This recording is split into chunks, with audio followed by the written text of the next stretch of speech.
In the north, they thought they knew all there was to know of war.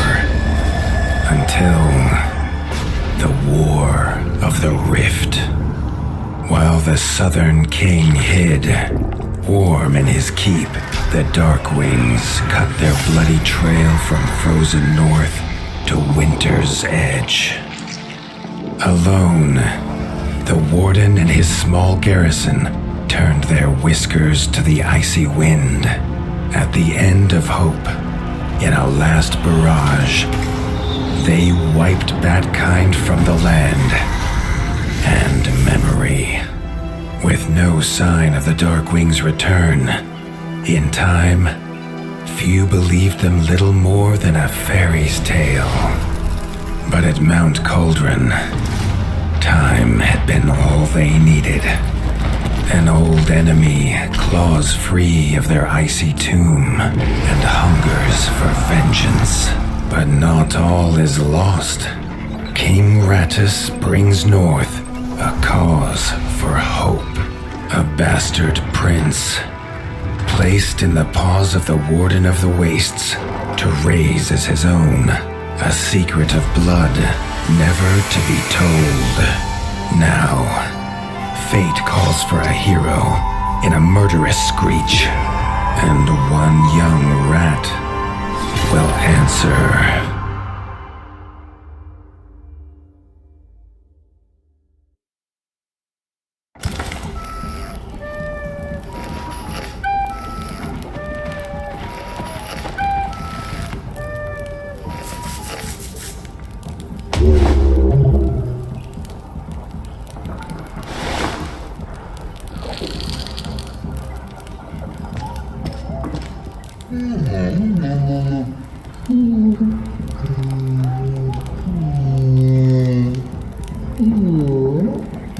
The stomp of his father's boots on the stair was how every morning began for Arlo. The booming shout to ready himself was louder still, but such was Lord Eivor's zeal at a new day. Dawn was breaking over Winter's Edge, and Arlo was yet to miss one.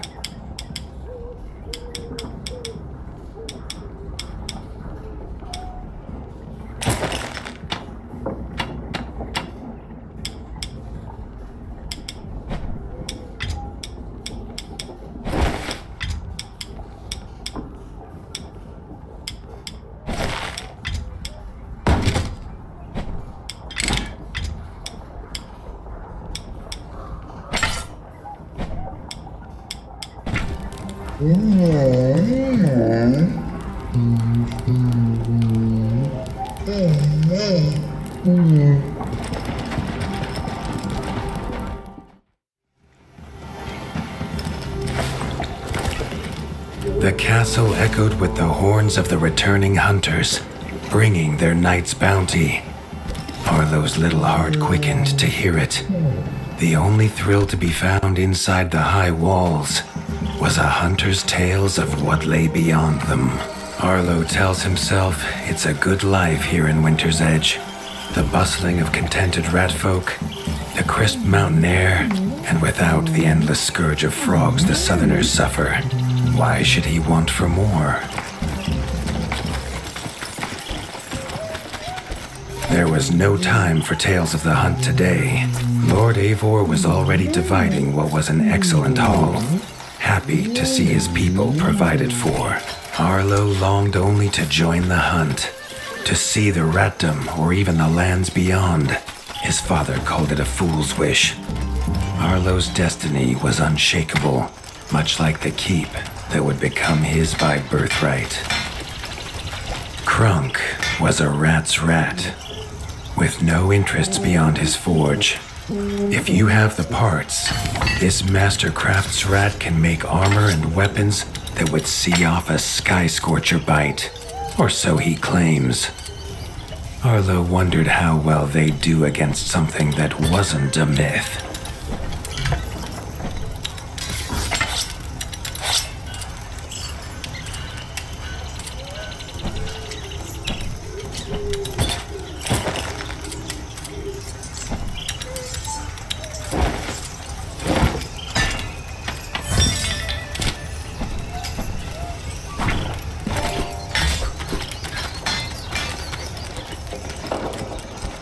Chief Mason Leaf was the rat Arlo most admired. As younger brother to Lord Eivor, his carefree uncle never faced the burden of being Warden of the Wastes. With walls this strong, his duties were light, leaving him plenty of time for his nephew. Tiki's shop was perhaps Arlo's favorite, as the shopkeeper had wares from far and wide. But getting him to part with his curiosities was never easy. Arlo has no memory of his mother, but Hilda's food was a true taste of maternal kindness.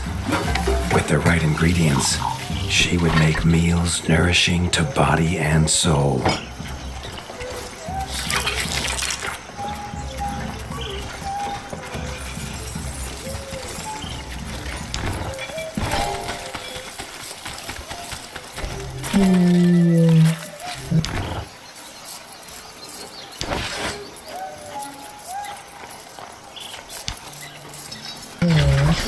The hunters had brought unwelcome news.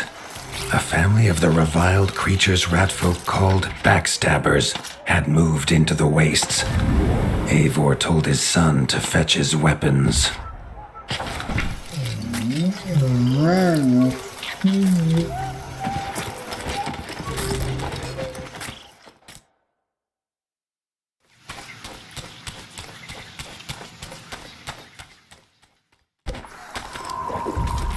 His father had no explanation for suddenly taking Arlo on a hunt. It even gave the hunters pause. Arlo had been taught to fight, and better than most. But rarely had he been tested.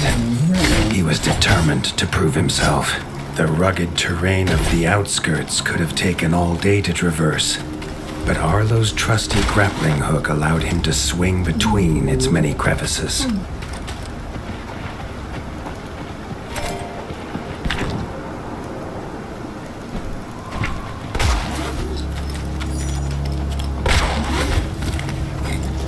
Arlo liked the feel of a sharp axe cutting through the vines. The wilds were part of his home, and nothing in them would frighten him. The famous frostberry bushes of the wastes were in full fruit already. Their juice made a healthy tonic, though Lord Eivor preferred them fermented. His father was a sturdy rat, built for strength, not speed. So Arlo found it curious that he challenged him to a race. The prospect of the hunt had filled Lord Eivor with a vigor that his son had not seen in years, or at least since breakfast.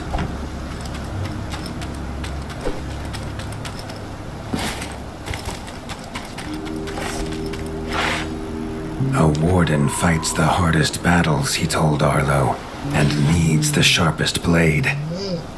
With that, Eivor gifted Arlo his own sharpening whetstone.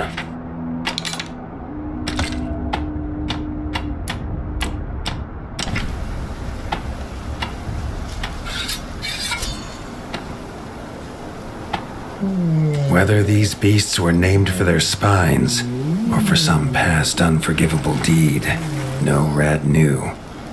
Either way, Arlo was about to find himself at the pointy ends of this brood. Even young Backstabber red attacks were brutal, but a well-timed dodge would see Arlo escape unscathed.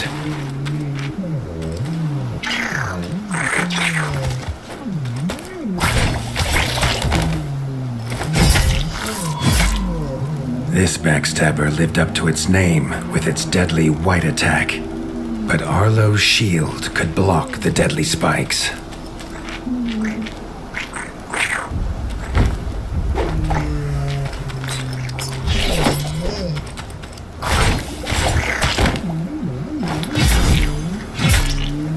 This young one used vicious yellow attacks. Arlo had to time his parries perfectly.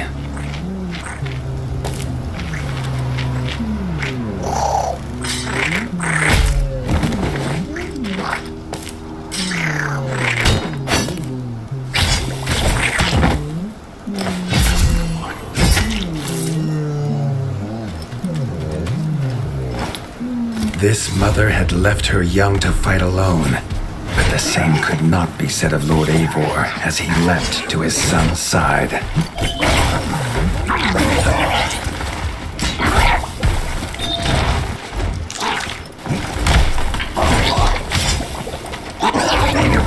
It was Lord Eivor's mighty blade that took her head, but the fight was won together.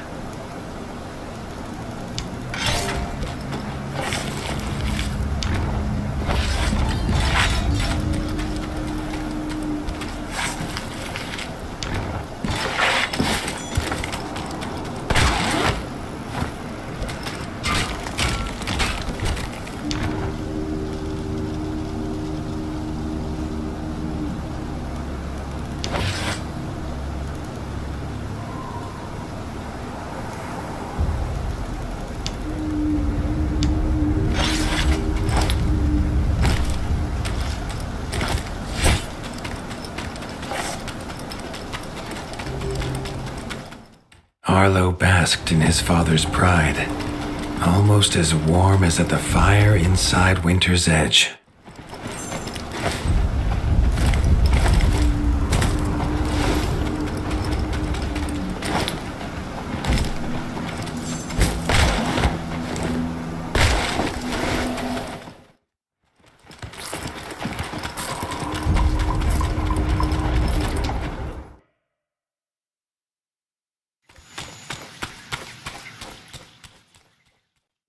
Triumphant and keen to tell the tale of his son's victories, Lord Eivor set to a night of drinking with the elders.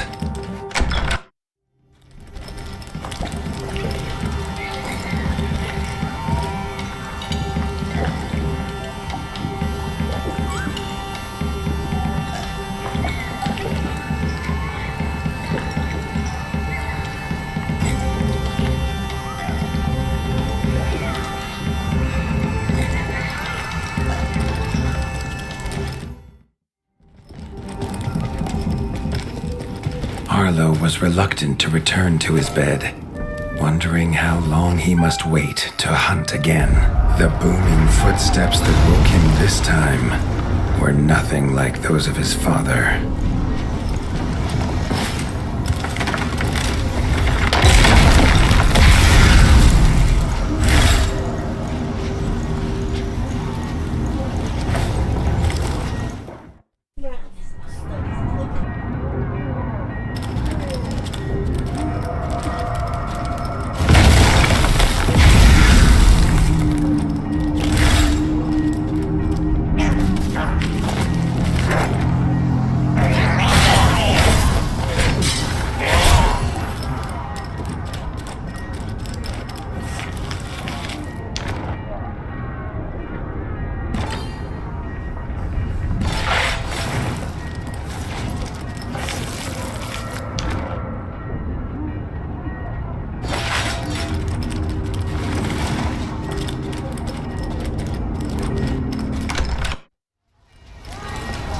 Found his father.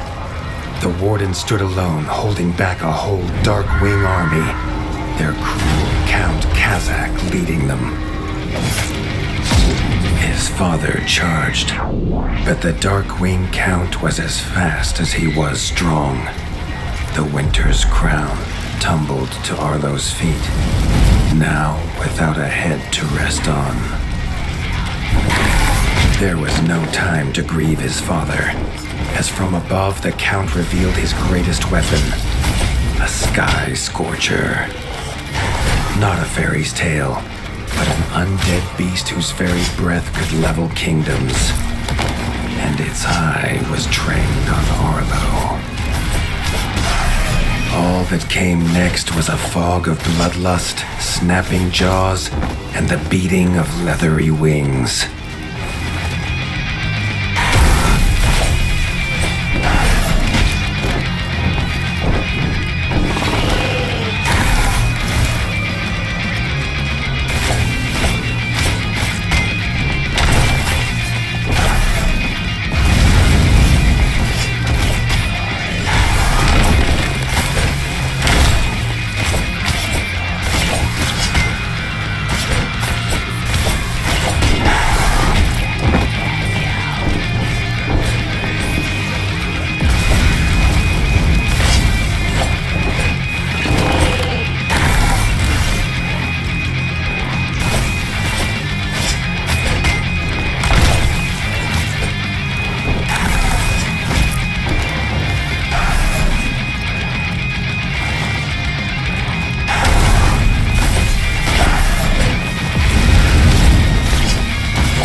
there could be no victory. Arlo awoke, groggy and warm to his father's shouts. Only he wasn't in bed. The warmth was from the fire that had engulfed Winter's Edge, and the shouts were his uncle's. The only other survivor of the Darkwing attack, Leaf was bruised and his hind paws barely steady. He'd seen villagers flee to the outskirts. Arlo knew it was up to him to make them safe.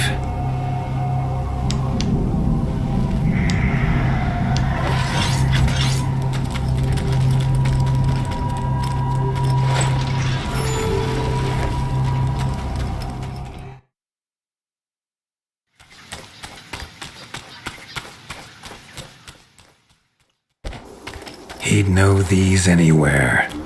Krunk's smithy hammer and Hilda's chef's knife. Arlo wondered why they would leave them here.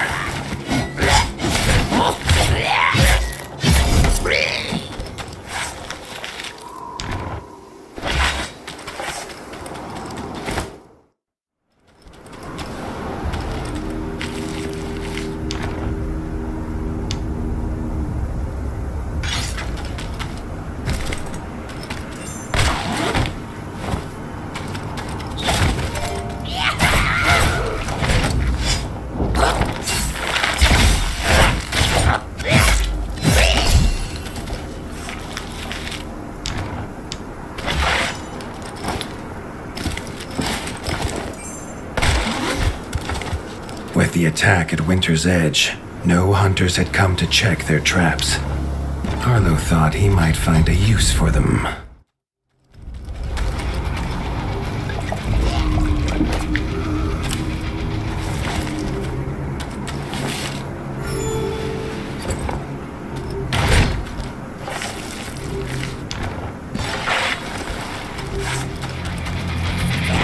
Arlo had found the reason his friends had fled.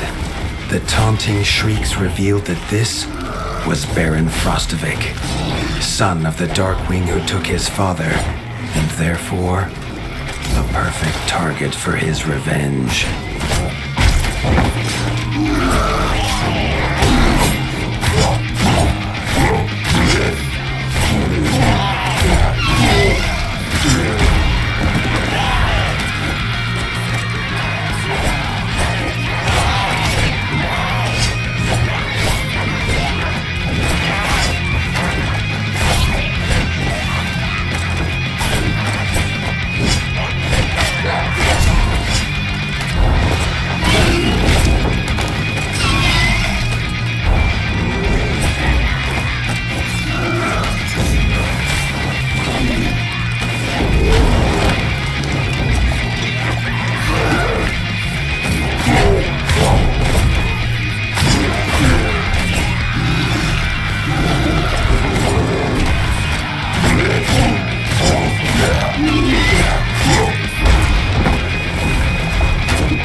His foe was beaten, but seeing what had been inflicted on Hilda and Krunk, Arlo's need for vengeance was only growing.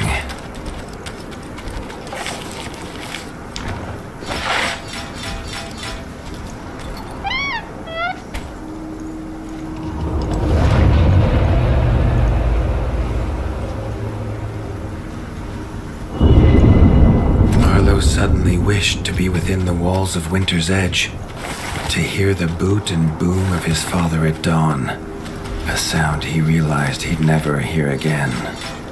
He needed to return to whatever was left and make his plan.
Spent from his journey, Arlo fell into his father's chair, the one thing still standing in the ashy ruin.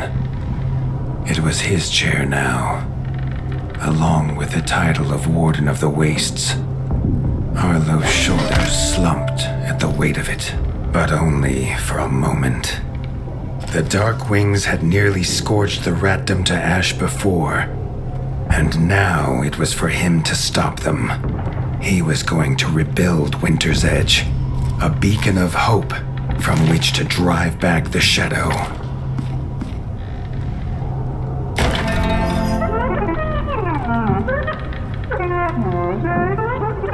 This much Arlo knew. No rat would rebuild Winter's Edge on an empty stomach. The kitchen had to be fixed and stocked. Leaf suggested Arlo visit the Night Eyes of the Golden Forest, known for their hearty food. Arlo hoped rat wasn't the key.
The smoke had attracted help in the unlikely form of a pirate.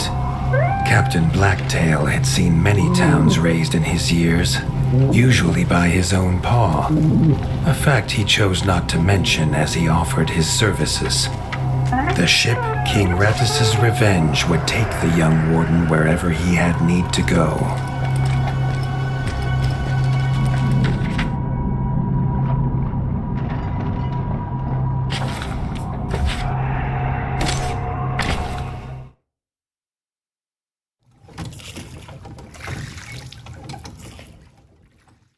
The autumnal gold canopy glimmered in the sunlight, held high by the silver boughs. There there was no denying the wonder of the Golden Forest.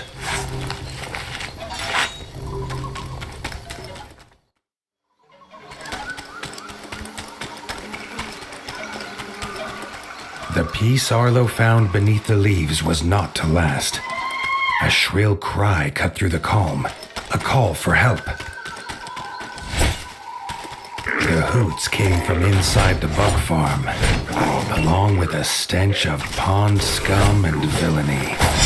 A frog trap.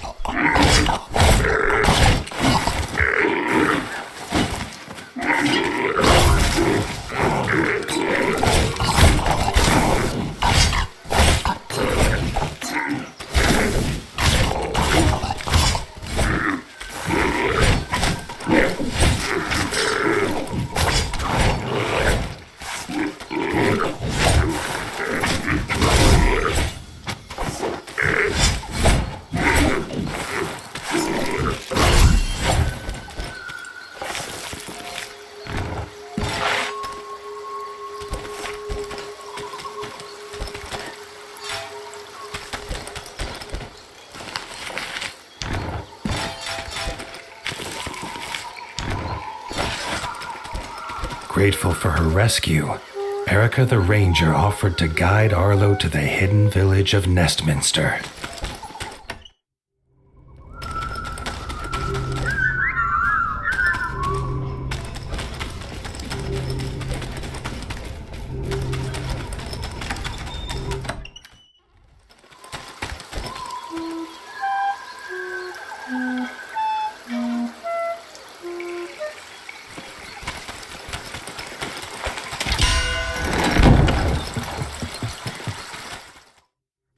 Nestminster's entrance was guarded. Under their helmet, the eyes of the guards seemed to glow. Was he prey walking into a hunter's camp? Arlo could not help but gasp at the sight. He had never seen a place so ornately crafted. It was nothing like the cold stone of home. The Parliament was deep in session when Erica and Arlo entered. The Night-Eye elders listened, still as statues, to the pleading of a chef whose daughter Frey was missing. Erica threw herself forward, proclaiming she would rescue the chef's daughter and needed no help. Then she was gone, leaving Arlo to face the elders alone. The elders' staring eyes unnerved Arlo, but when they asked him to protect Erica, he did not refuse.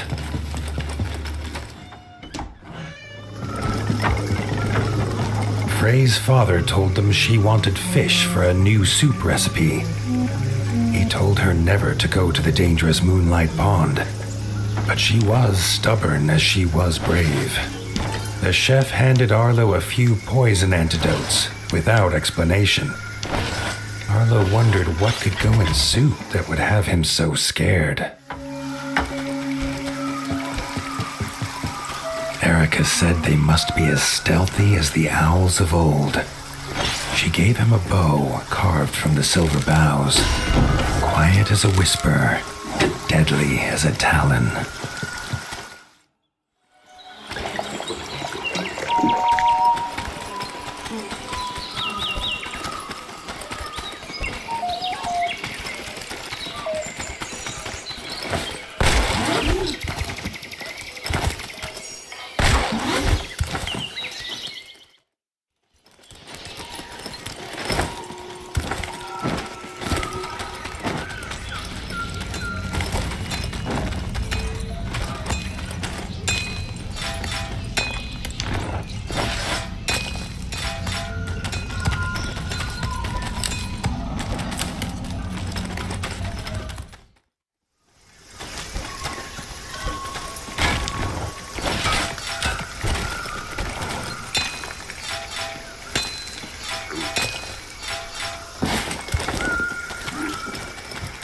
A white feather.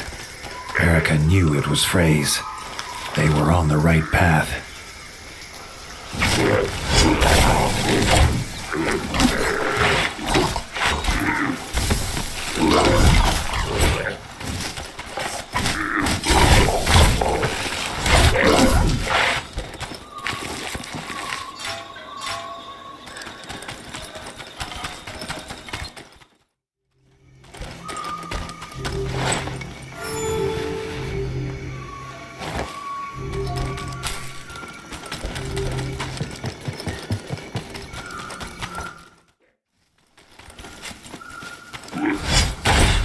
A frog scouting party squatted in the mushroom farm.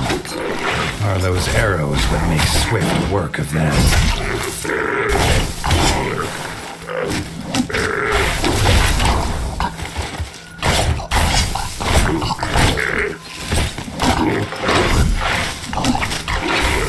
The farmers emerged, shaken but grateful.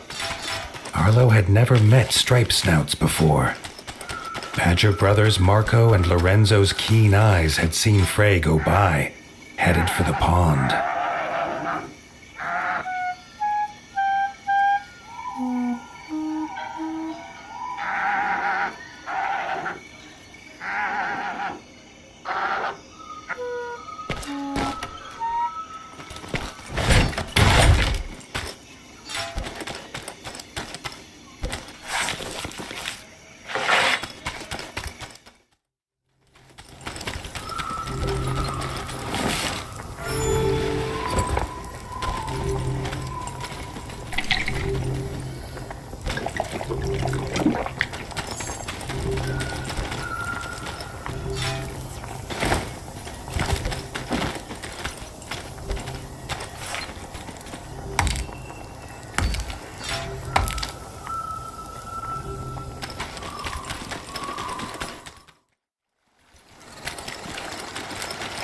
At Moonlight Pond, Frey was already preparing to leave. Her hunt, it seemed, was not done.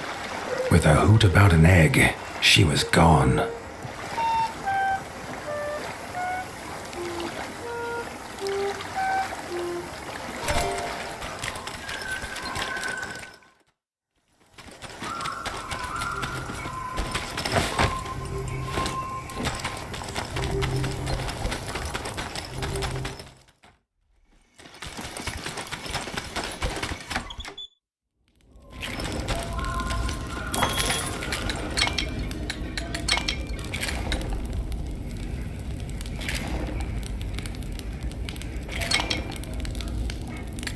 The farmer card. What it lacks in power, it makes up for in its positive qualities.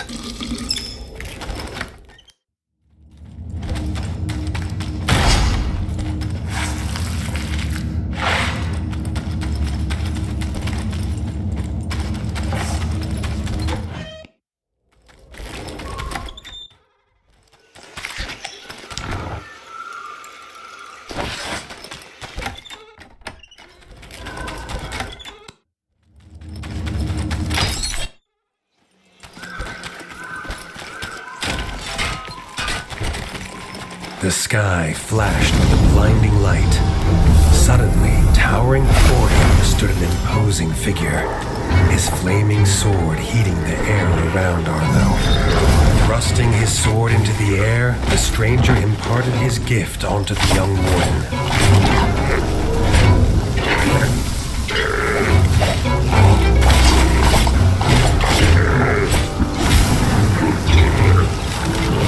Arlo could feel the stranger's gift pulsing through his body, filling him with a burning desire to avenge his father and rid the North of the Darkwing scum. Tunnels are rarely used by Night Eyes, who prefer an open sky above. Arlo knew dangerous creatures lurked in such dark places.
found a whole nest of eggs.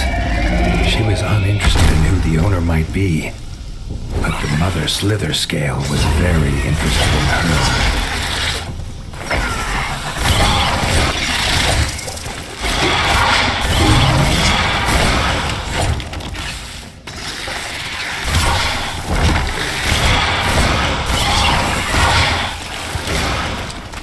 Side by side, Erica and Arlo forced the slither scale from its lair.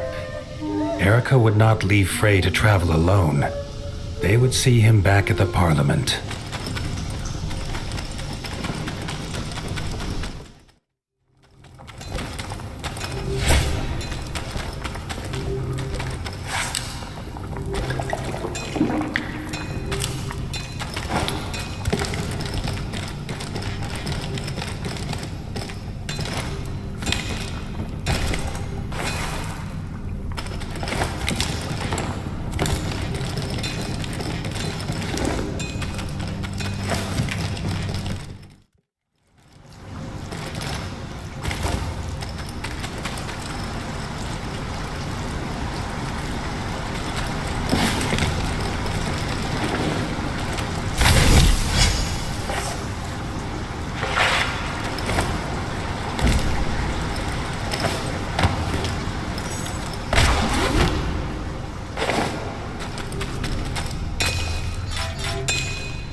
Erica and Frey held wings as they asked Arlo and the elders for their blessing. They wanted to leave and start their own kitchen at Winter's Edge. All agreed. Arlo hoped slither scale eggs would not be on the menu.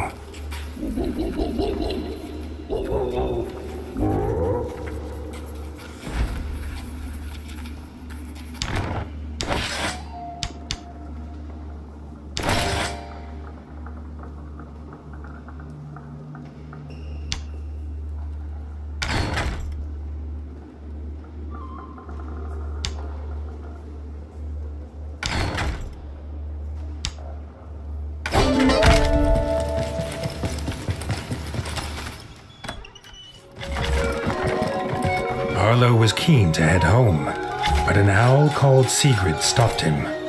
As Chancellor, she had a budget for someone to deal with the local slither scale problem. If he wanted the job, he best join her in the Rangers Guild.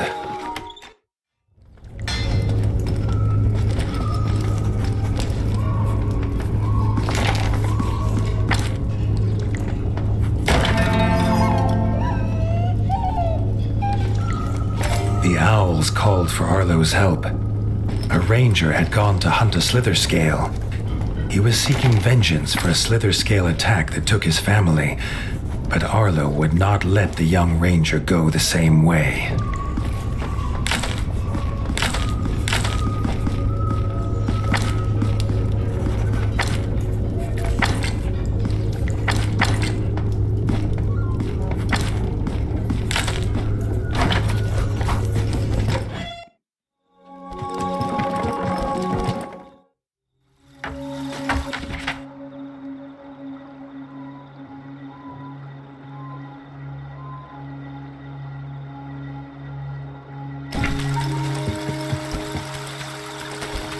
Arlo had heard the sniffling of the heron leagues away. Ernest was the most skilled fisherman in the ratdom, or had been. In between sobs, he told Arlo he'd dropped his best rod in a well. The warden offered to find it, if only to stop the noise.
Arlo found the ranger was already locked in battle with the slither scale. He would not survive long fighting alone.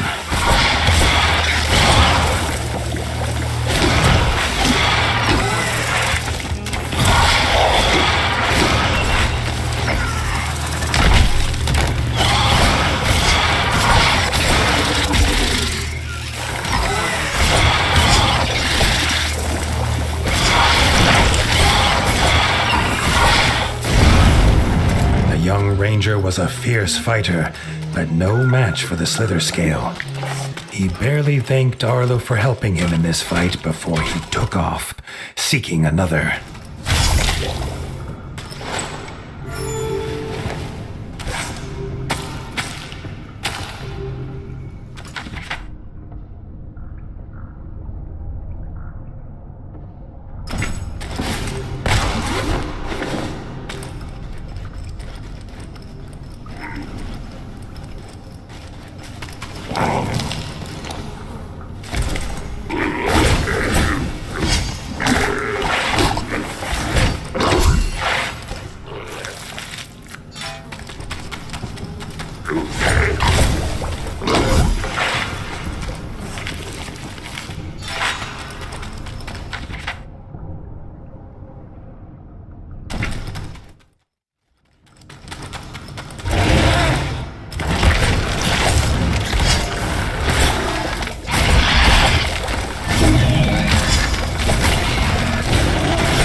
leave him to fight alone.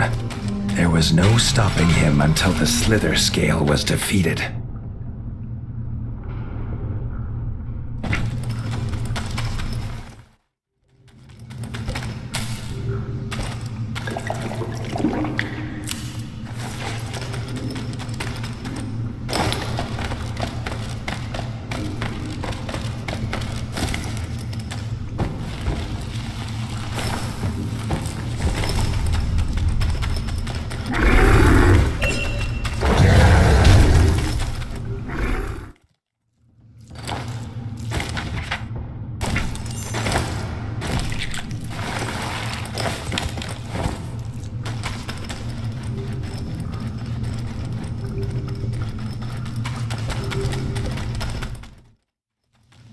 The Slither Scale's lair.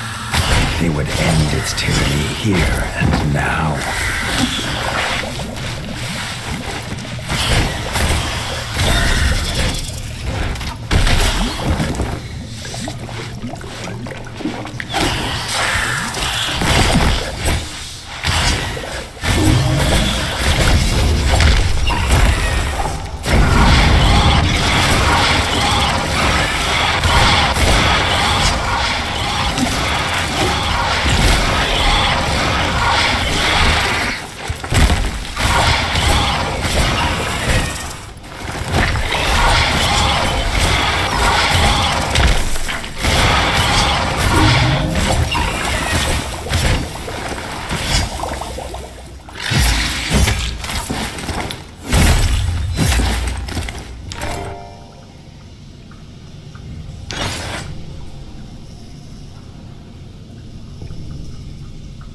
The Slither Scale was defeated at last. The young ranger took no spoils, and with only a brief hoot of thanks, he was gone. Arlo hoped the ranger's thirst for revenge was finally sated.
Owls were worried, which was a rare sight.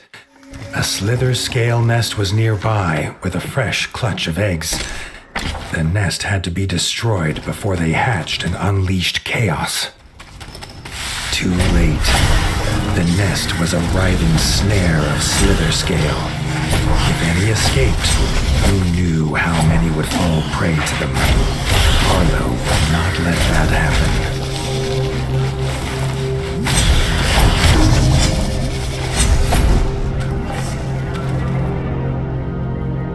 The blaze destroyed the last of the nest. Arlo had no time to rest.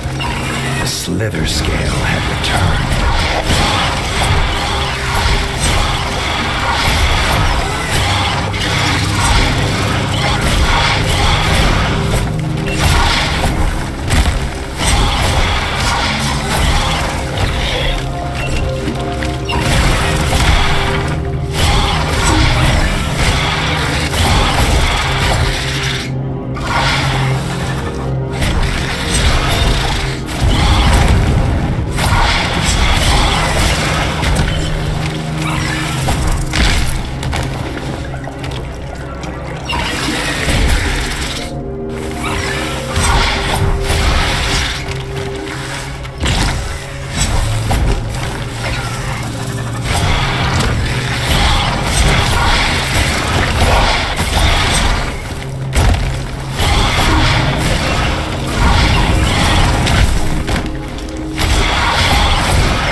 With the Slither Scale defeated, the forest settled into tranquility once more.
rebuilt walls would not keep Winter's Edge safe alone. They needed weapons and armor, but had no smith. Leif knew of a master crafter living in the rift, if Arlo was of an open mind.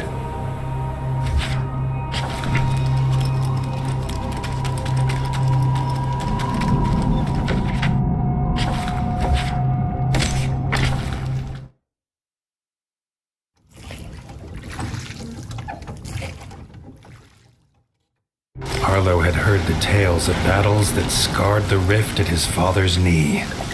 He wondered how much of the stories could be true. The ancestral home to the pond scum, the rift had seen endless war between rats, bats, and frogs. Even the river refused to pass through it now. Its muddy bed was grave to beasts and boats alike. Arlo's foot slipped on something that was not another bone. Bottles were littering the muddy path now. Whoever left them could not be far.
More bottles lay outside the forge, which was otherwise as quiet as every other dead thing that haunted this place.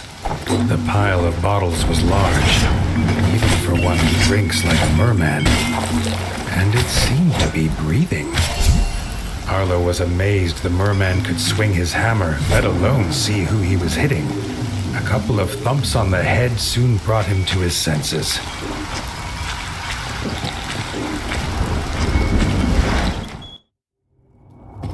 Following him inside, Arlo realized this must be the smith. But his furnace was as cold and broken as the merman's spirit.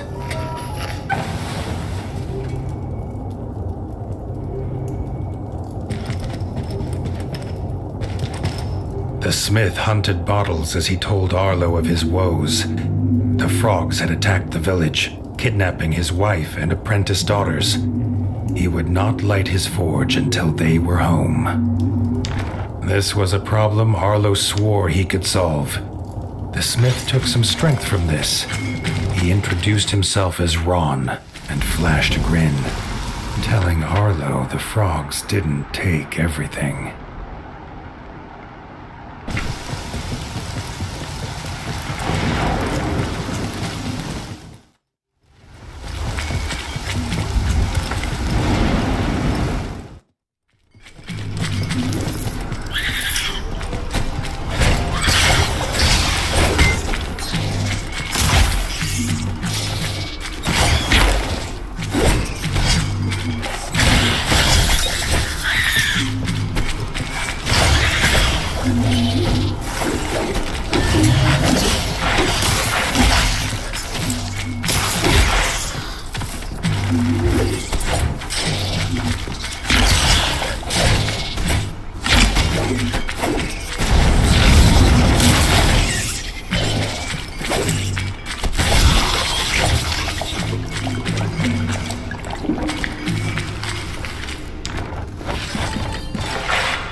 hardly a full armory, Ron had what was needed. This two-handed skull crusher was a gift made by his daughters. He put it in Arlo's paws in hope it would help save them.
Together, the pair ventured on, heading towards the frog camp situated in the ruined temples.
At the top of the pile of corpses was one that was not Frog. The smith let out a desperate cry at the sight of his wife, lifeless atop the pile. He cried out again, but this time it was a call for blood.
old rat that stood before Arlo was barely able to raise his head, and his one cloudy eye felt as though it was looking through the warden. As Arlo reached out his paw, the hooded rat slammed his spear into the ground, imparting his gift onto the young warden. Arlo was glad to have met the old rat. Although he looked old and feeble, Arlo was sure that he was more than capable of looking after himself.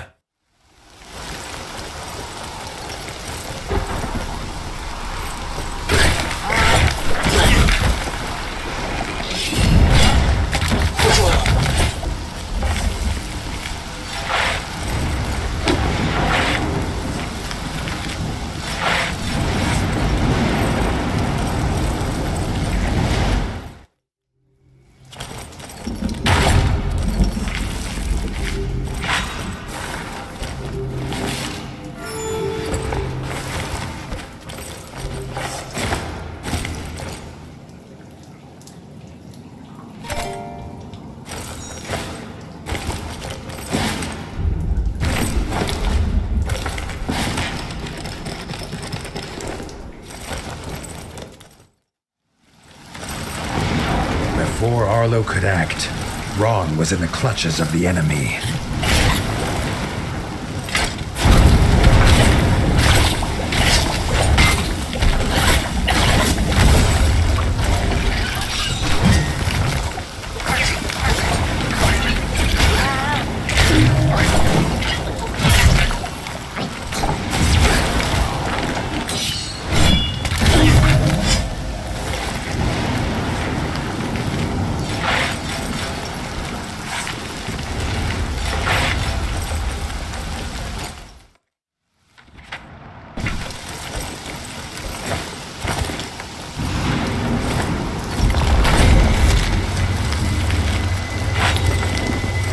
Approaching the statue, Arlo could feel the familiar buzz of power coursing through his body once again. As he left the statue, Arlo could feel a new power coursing through his body.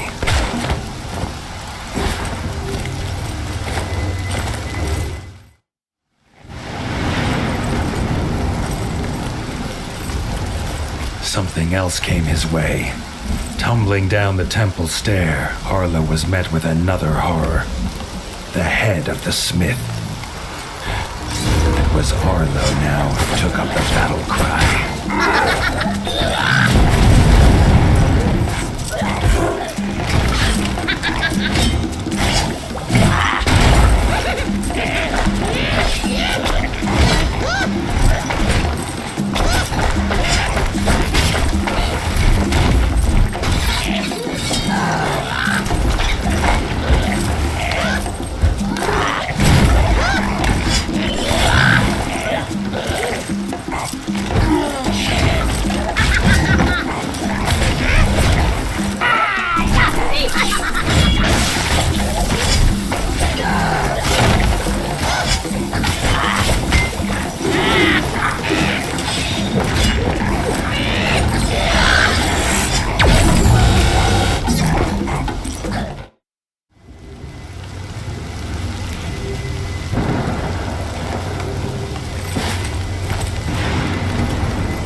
how many friends, old and new, lay dead, he still had more to do. Rita and Ruby were free, but without their father, there was little for them here. Arlo offered them a new home at Winter's Edge and a forge to continue in their father's footsteps. The mermaids were grateful and said they would find their way to the keep once they had laid Ron to rest.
A stranger was meditating in the stillness.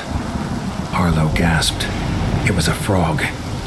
Before he could lift his blade, the frog croaked that he was an outcast, named Short Tongue. He'd come to rebuild the ancestral home of Bogmire Forge, a place for frogs who sought peace. No sooner had they agreed a truce than the two warriors had to fight.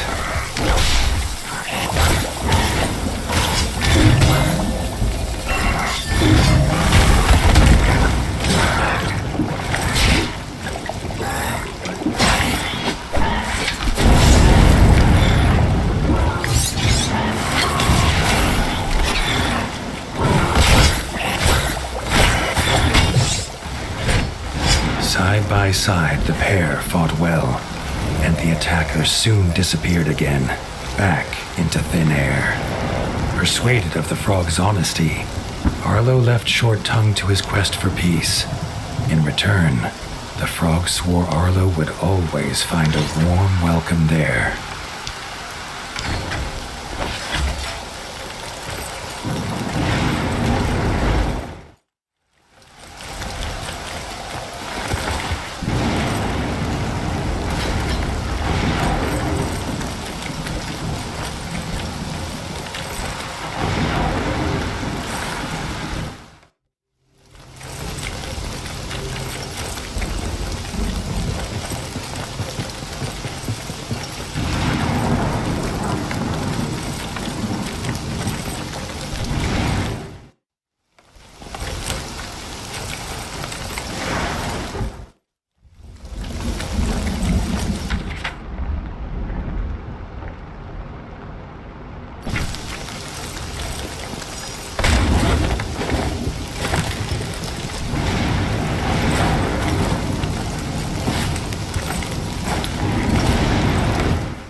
gifted at finding shiny treasures, but had lost her precious silver spectacles. Without them, she could not even count the claws on her paws. She begged for the warden's help.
Winter's Edge bustled again, but now with folk from across the north. All were in need of homes and work. Leaf suggested a new builder's yard would solve both problems.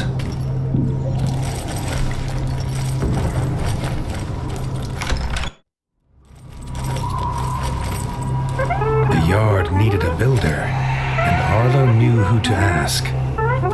Some rats protest at any change to their view. None more so than the elder at Mossbug Farm. If a builder was near, he would know.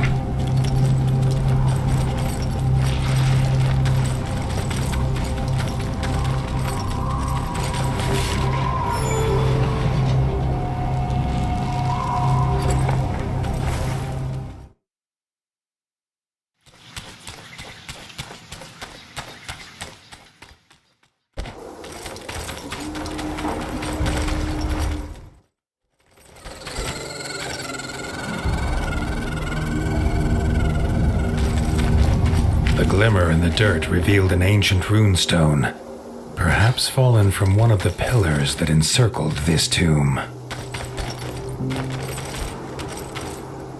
The runestone slipped into place. Arlo wondered which tale was true, that treasure lay within, or some ancient horror.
On hearing that Arlo was warden, the old rat was quick to report a beaver had moved onto the hill, rebuilding the old shack, and that maybe Arlo should check his permits.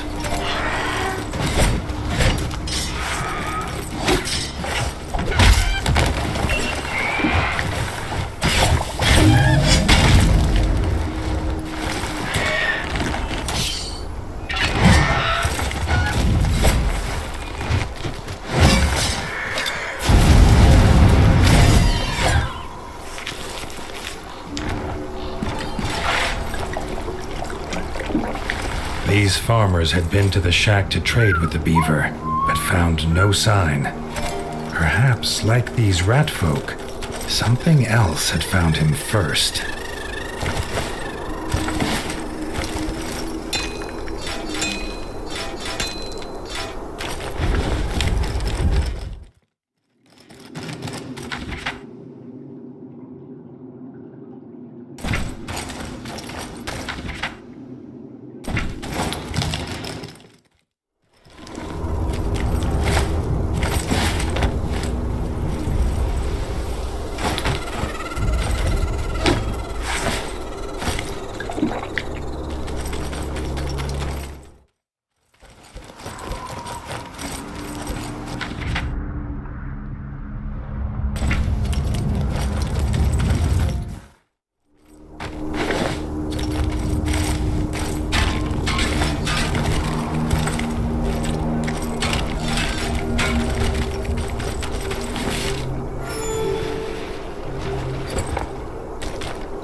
The sky once again burned bright with a flashing light, but this time it was accompanied by an eerie laugh.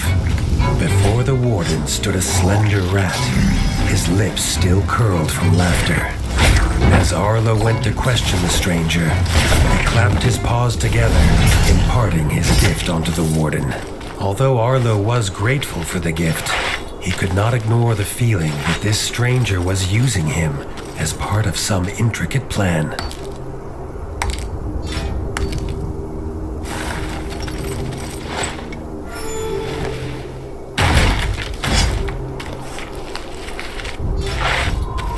At the shack, the only clue was a tuft of fur and half-chewed logs, until he heard a snarl that stood Arlo's fur on end. A backstabber pup.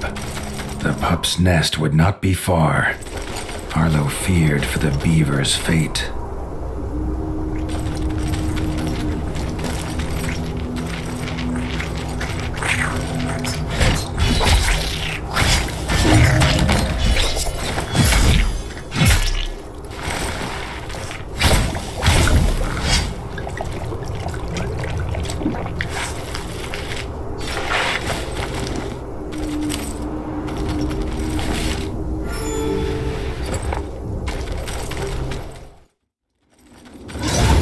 Lay unmoving, another death on his conscience. The culprit stood before him. Arlo did not have his father to aid him. This time he would fight alone.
The backstabber lay defeated, and Arlo paid his respects to the beaver, who leapt up at Arlo's paw.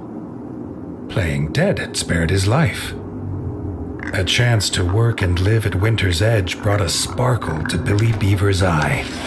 He could not wait to get his teeth into the stone of the mighty keep.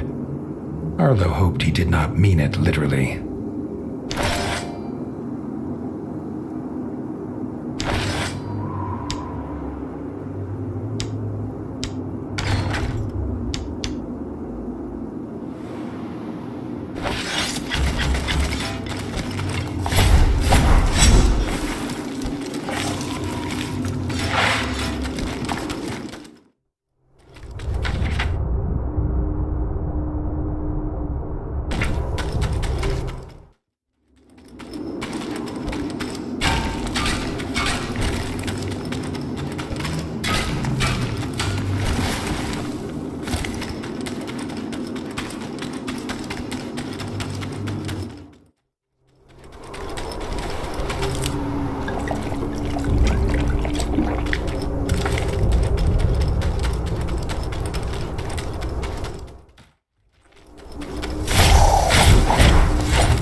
Billy Beaver in place, work could start on the builder's yard.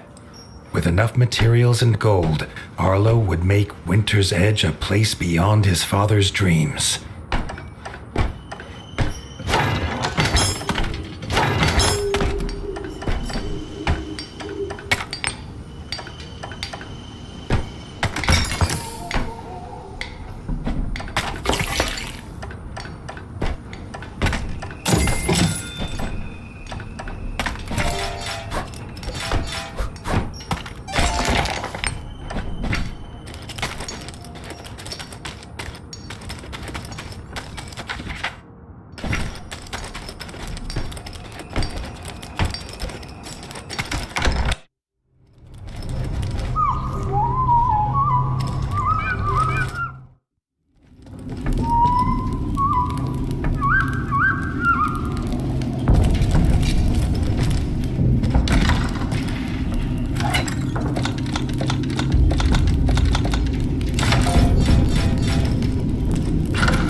news from the docks. A hunter had arrived in the night, badly injured and seeking help from the warden.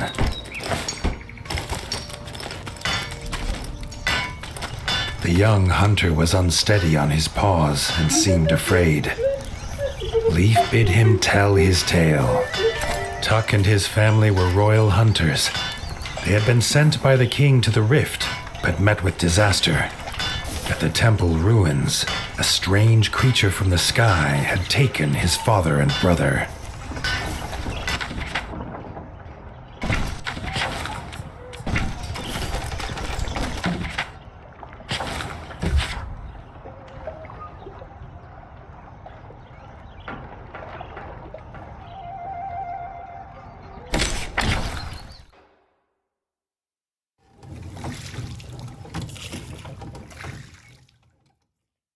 Arlo made for the temple ruins once more. The Darkwings returning so soon troubled him. He hoped the rotting corpses of frogs he'd left to fester had not been the cause.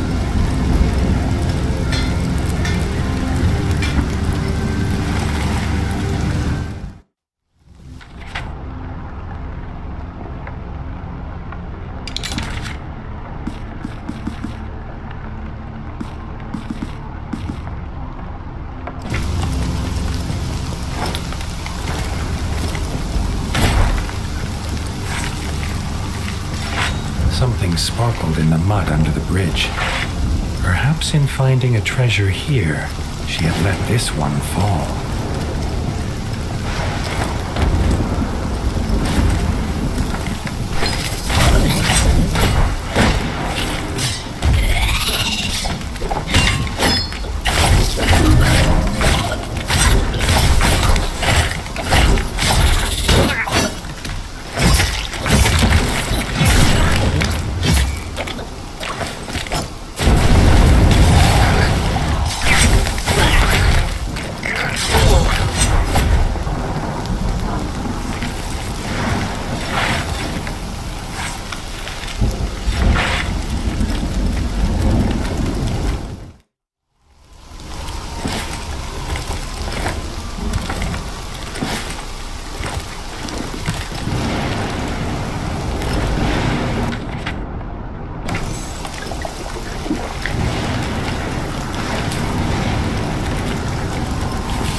In the distance, Arlo could make out the silhouette of a solitary hunter. Maybe this was the rat he was looking for.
ranger proclaimed he was Robin of Longtail, first hunter to the king. He had escaped the Darkwings, and glad to know Tuck was safe, but he would not leave while his youngest, Little John, was still captive.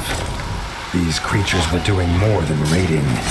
There was no chance to explain as dark shadows swooped down upon them.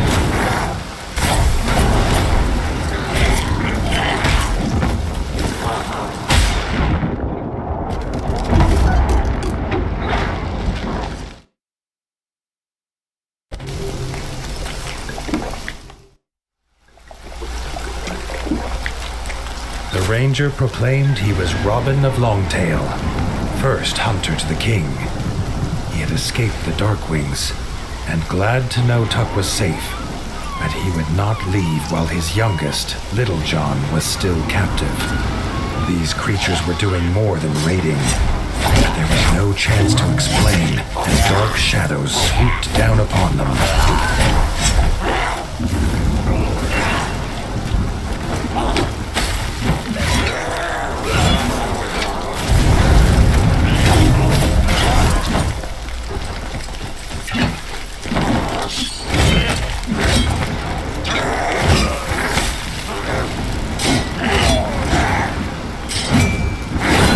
Ruins were near. Arlo would waste no time on more talking. He would not be too late this time.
Frog corpses were here still, but strangely rearranged. The Darkwings had indeed come for the dead and were using them for some nefarious purpose.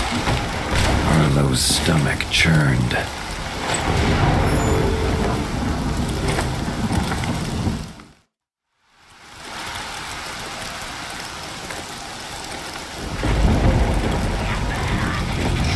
They came to the top of the ruins. They saw Little John. His smile at the sight of his father was the last he ever made. In a flash of bad teeth, his young life was ended. Robin's rage was terrible. He charged at the Darkwing, unleashing a hail of arrows.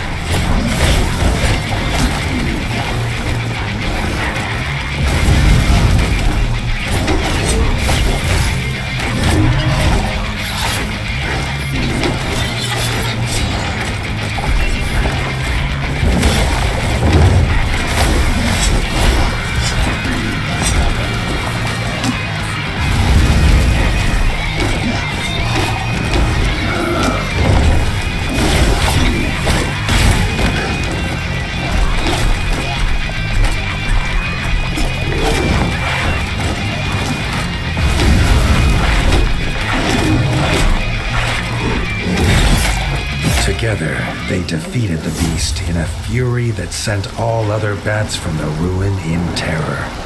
Robin was bereft. It was meant to be a simple hunt. He could not understand these flying abominations. Arlo offered what solace he could. Tuck was at Winter's Edge, where Robin could take some rest.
Villagers had come from the outskirts seeking an audience.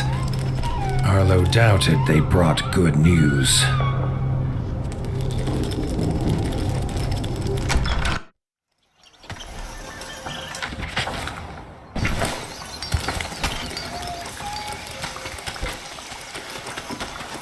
The villagers told a harrowing tale. The Darkwings had returned in the night. The Bat's thirst for destruction was not sated at Winter's Edge. Now, the outskirts needed his help.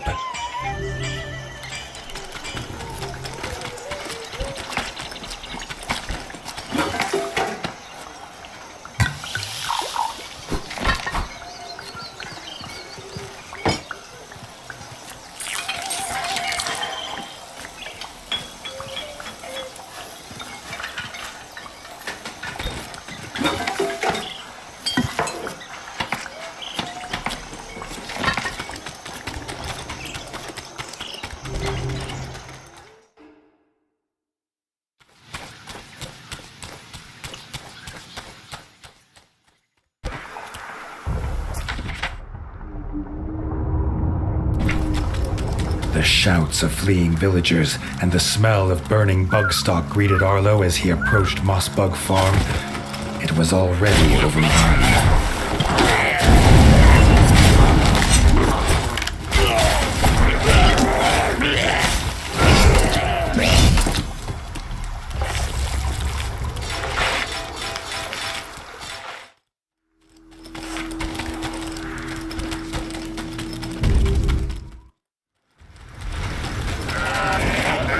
Back of her Scorchling, the Darkwing General screeched her orders.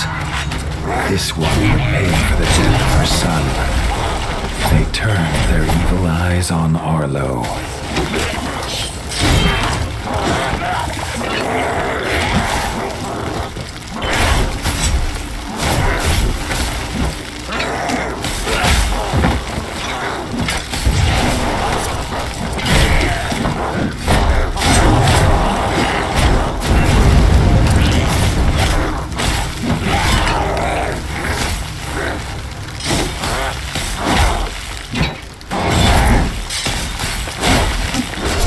Was drenched in Darkwing blood, but the farm was free of their filth. Robin freed the farm elder, but he was not the only prisoner. The Darkwings had taken more villagers to the castle ruin on the hill.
A familiar flash filled the sky, but this time it made Arlo's fur stand on end.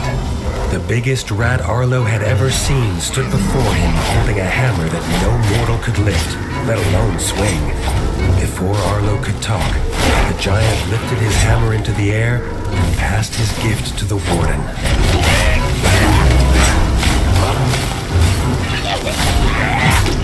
Arlo could feel the stranger's gift bouncing around inside his body. A much-needed boost of energy in his quest to rid the North of Darkwings. At the castle, Arlo could hear the terrified squeaks of the villagers chained inside. Only the Darkwing General had the key, and she would not hand it over alive. Arlo needed no more reason to kill her.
The villagers were safe for now.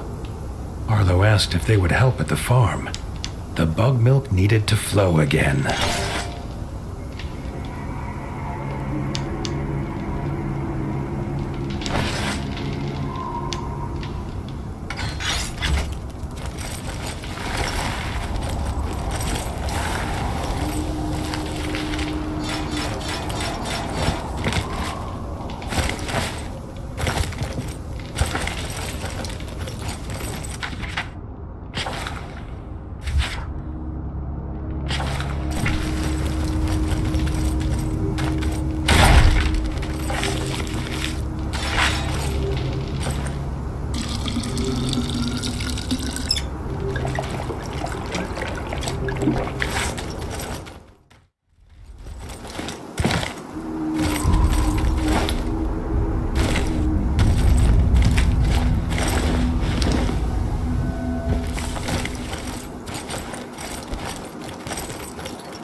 Supplies were still low.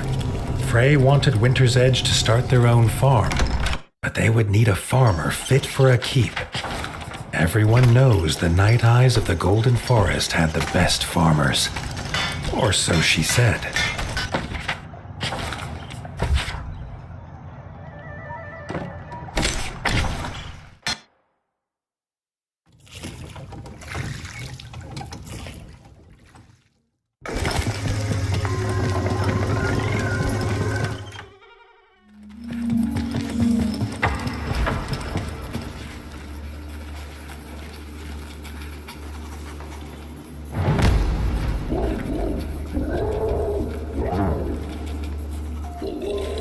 The elders had no time for the troubles of rat folk. They had troubles of their own. They told him to ask the Badger brothers. Arlo had liked the striped snouts and set off to find them.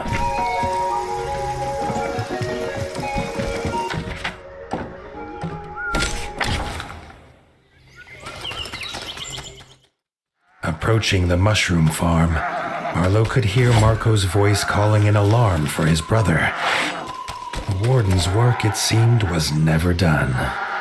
Lorenzo had gone underground foraging for rare mushrooms but had not returned. Marco was sure something had happened.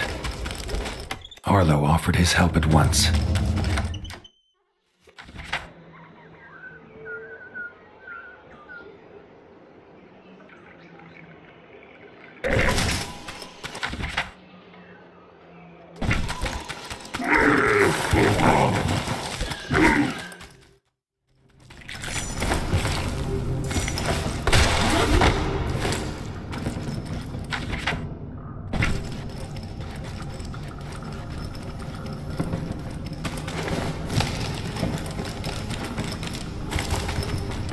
The carved stumps of a mushroom patch. Lorenzo had come this way. Arlo hoped that, perhaps for once, this meant his quarry was safe and well and not in mortal peril.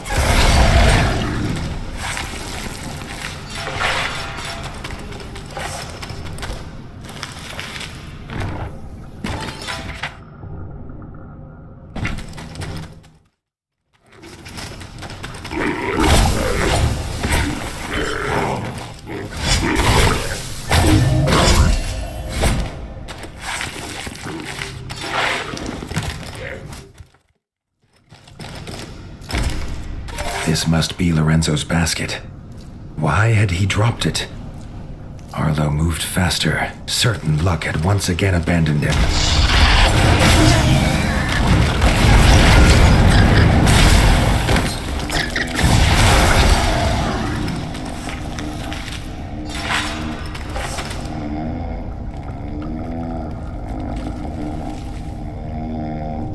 Lorenzo had passed out in the mushrooms, drunk on spores. Arlo smiled with relief. He knew only one thing would wake him. A stink bug. The bug farm might have what he needed. Lorenzo could sleep safely here until he returned.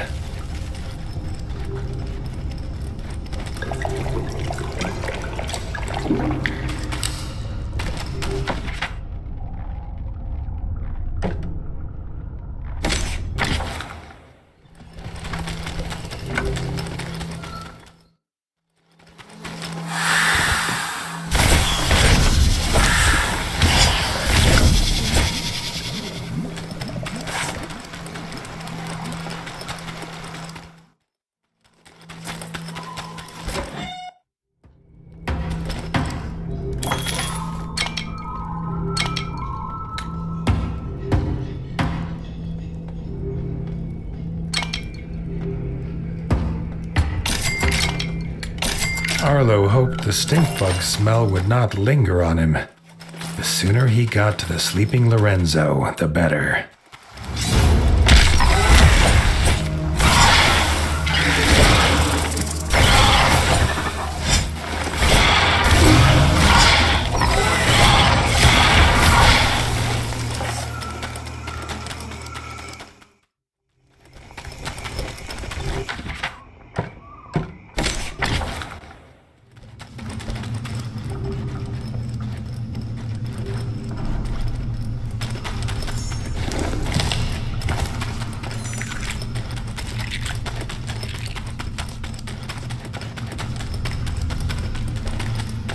Lorenzo was gone. In his place stood a hooded Night-Eye. He said the striped snout was being treated by a healer at the shrine, an honor not to be disturbed. Arlo did not like the glint in this owl's eye. He was warden and would disturb whomever he saw fit.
The Night-Eyes circled the shrine.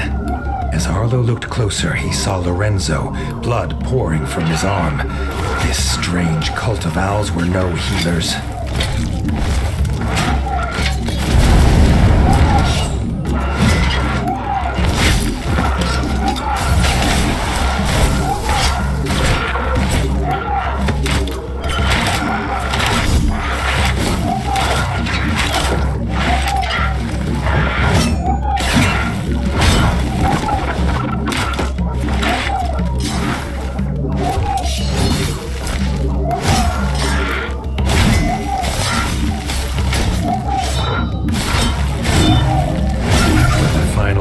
Defeated, the Elder drew something from his cloak. Lorenzo's arm. He swallowed it whole.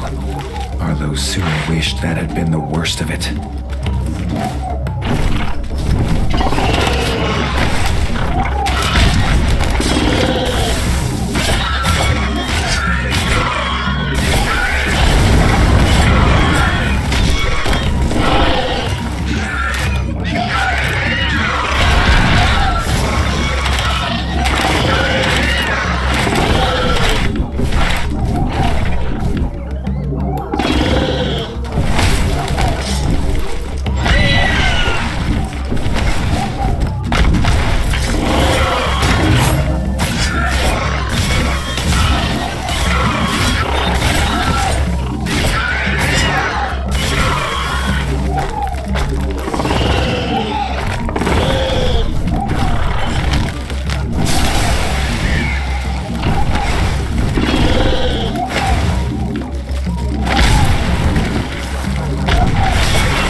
the were-owl was dead, and Arlo woke Lorenzo, who was as afraid as he was pained.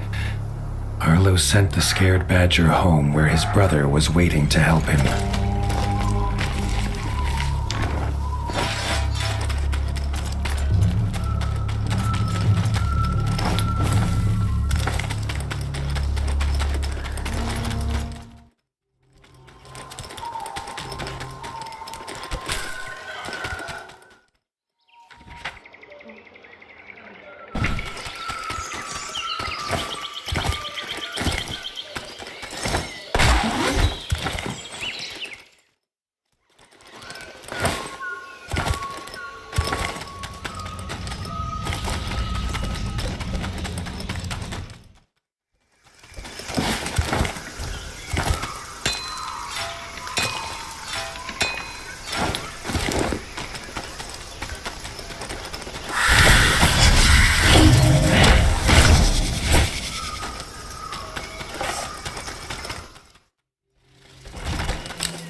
Arlo returned to the mushroom farm, anxious to check on the Badger brothers.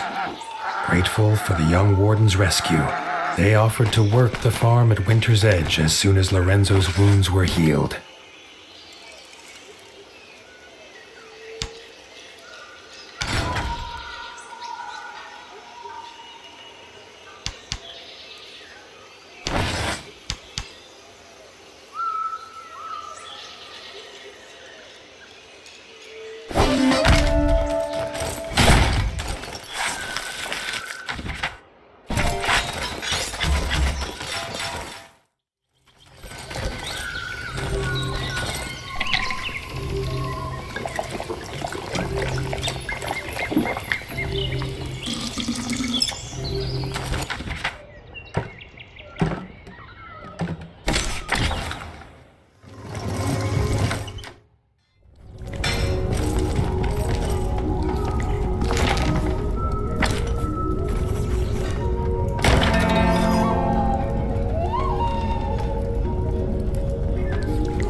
Rita had asked for this audience with the warden as her father's tools were losing their power.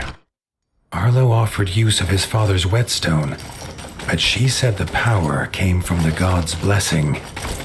She needed to take them to the shrine in the rift.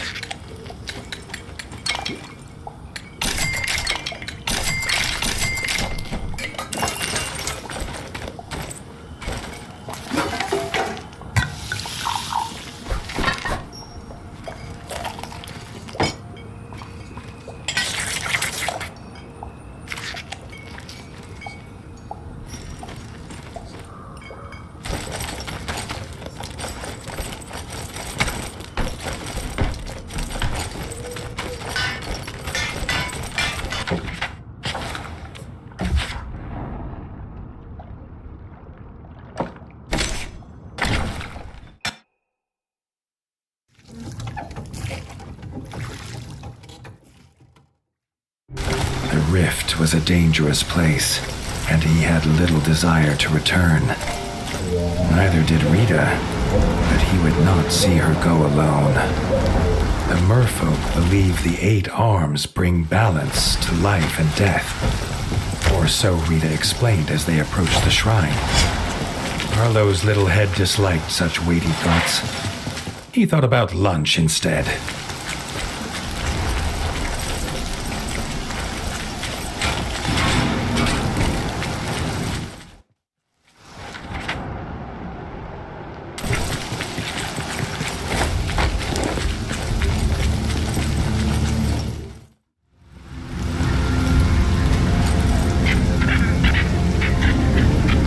So delighted was Maggie at the return of her spectacles, she even offered Arlo her rarest treasure of all, a very small discount.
At the shrine, Rita realized she had forgotten the ritual.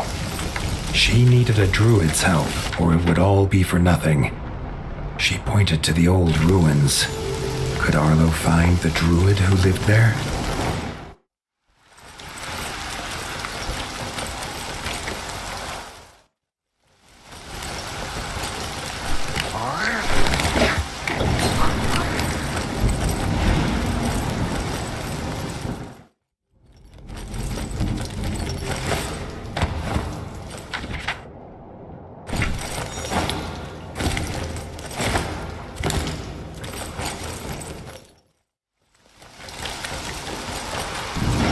A trail of herbs seemed to be leading him to the druid. Arlo wondered what magics they made.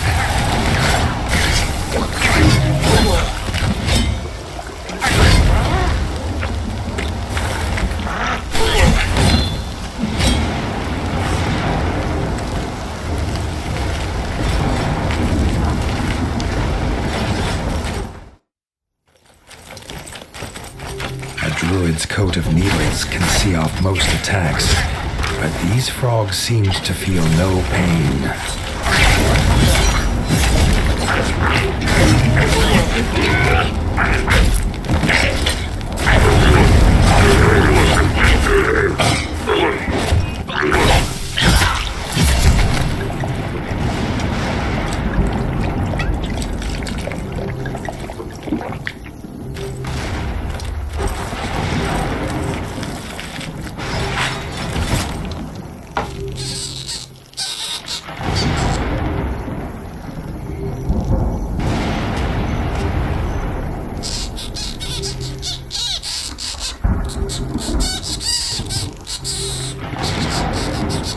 Thanking Arlo, the druid agreed to help with the ritual. But it could not be done without a special plant from the ruined tower. Throwing Arlo their tower key, they made for the shrine.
There was no sign of this powerful plant at the tower. All Arlo found was an open hatch. Perhaps its power let it grow in the dark.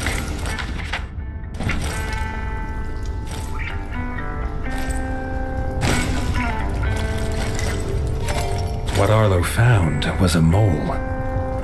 His father had told him of these creatures who lived in sprawling underground villages, but this one was alone. Perhaps he'd seen the druid's plant.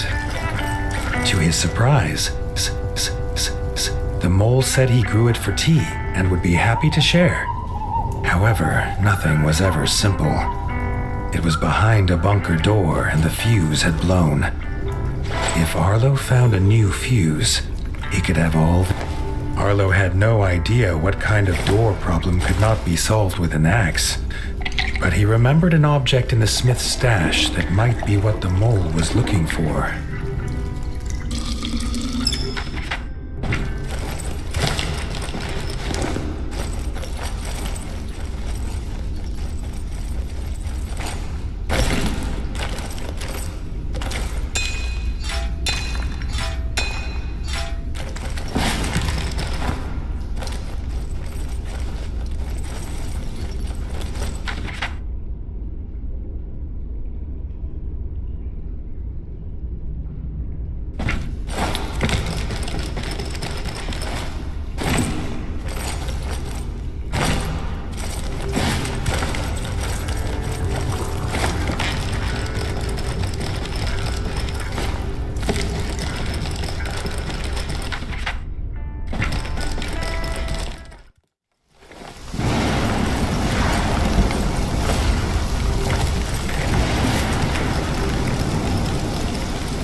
was confusing to Arlo how such a small object could open such large doors.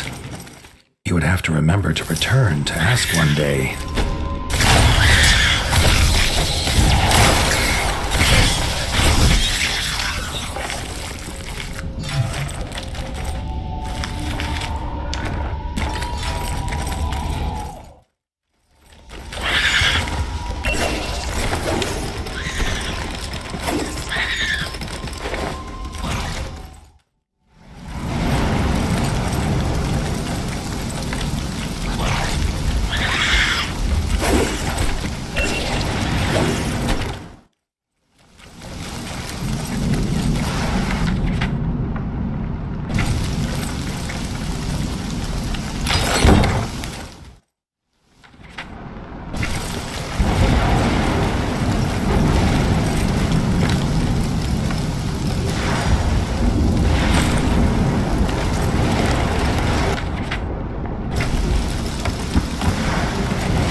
The mole squeaked happily as he slotted the fuse into a strange contraption. Arlo gasped as the room buzzed, bringing light without any flame. Nearby came the sound of metal doors scraping open.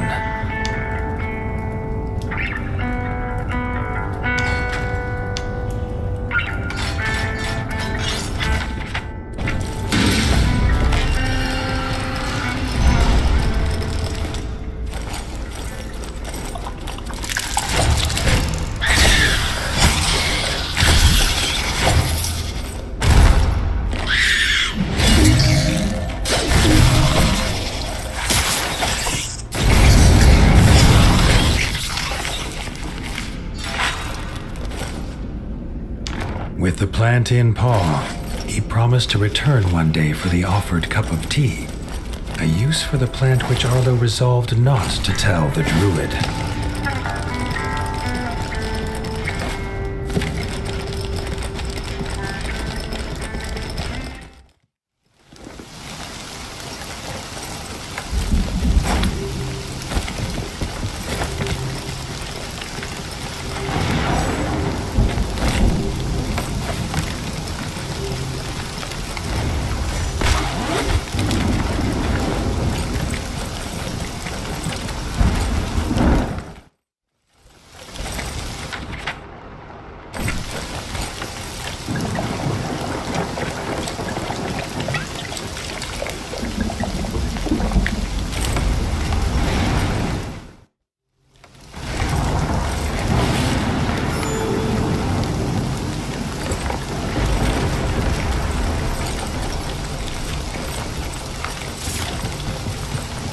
The druid already knew the tea recipe and directed Arlo to drop the plant in the cauldron, smacking their lips in excitement.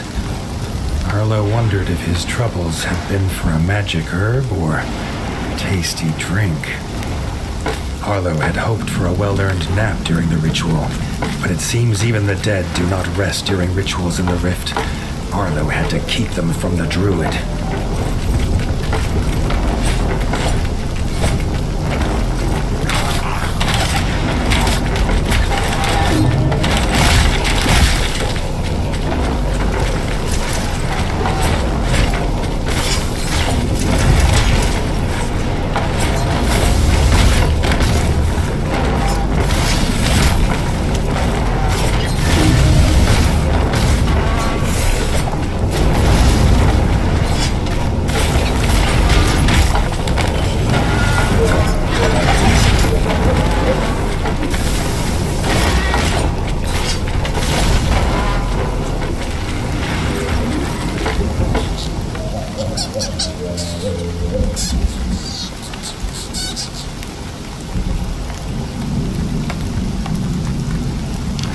Ritual over, the dead rested once more.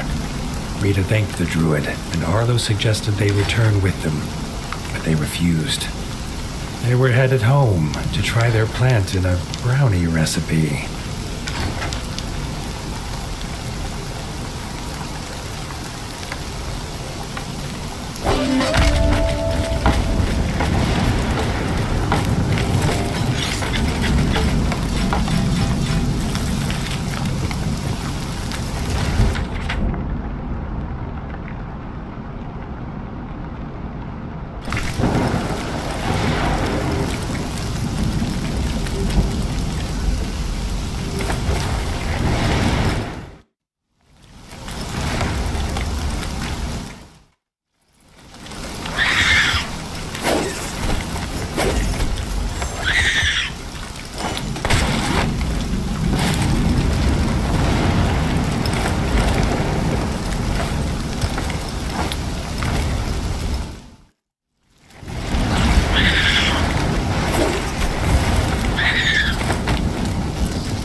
Short Tongue shouted at Arlo's approach. The Tail Spinner Queen had taken frogs captive to feed her young. Arlo did not hesitate. This was a fate he wouldn't wish on even his worst enemy. The Council card. This card brings balance to any deck. The Death card. A harbinger of bad tidings.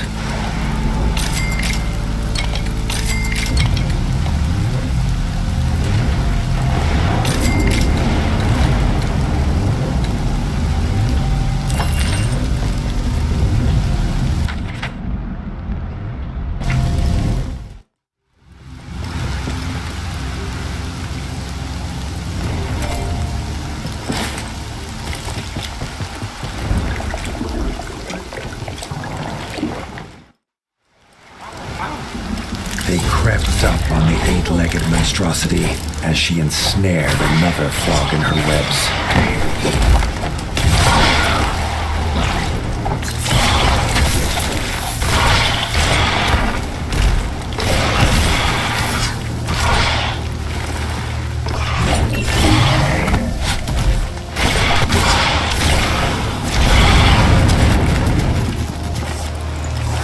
The webbing was thick and tough, but their blades soon cut them to ribbons. Short Tongue sent the terrified frog toward Bogmire Forge.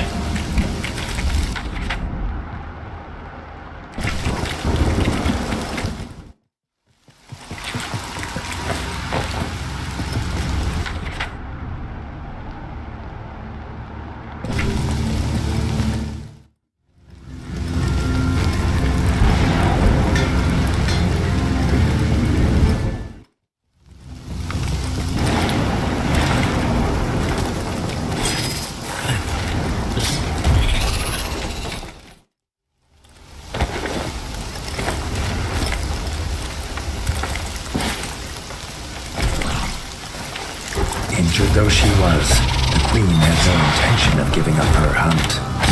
Her young hungered.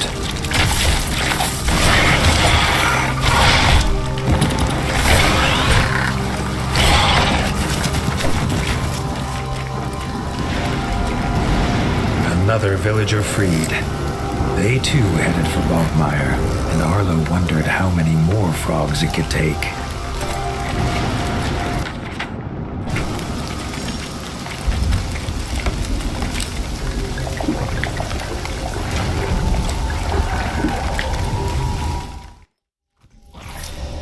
A dank and unsettling place. It had to be the Queen's lair. Arlo wondered what his father would say if he could see him risking his life for frogs.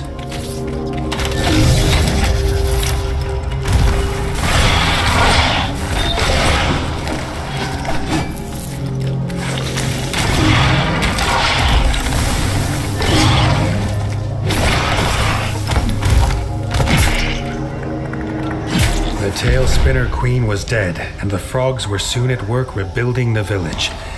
The warden was sure mammalian-amphibian relations would be forever changed.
Tuck had settled in well at Winter's Edge. So much so he planned to stay and open his own shop. He hoped Arlo might help him collect rare items to help draw in ratfolk from far and wide.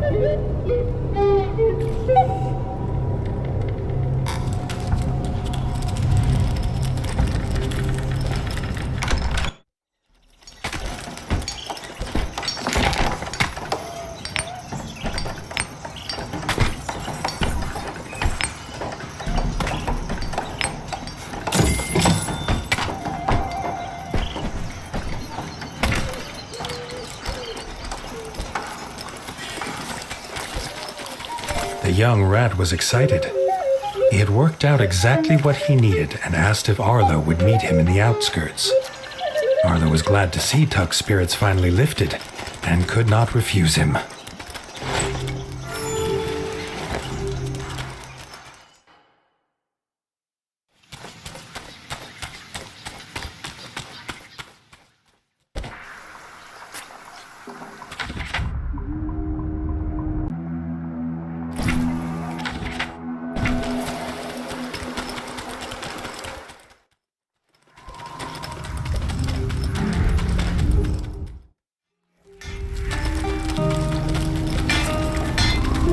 At Mossbug Farm, Arlo started to regret his hasty offer of help.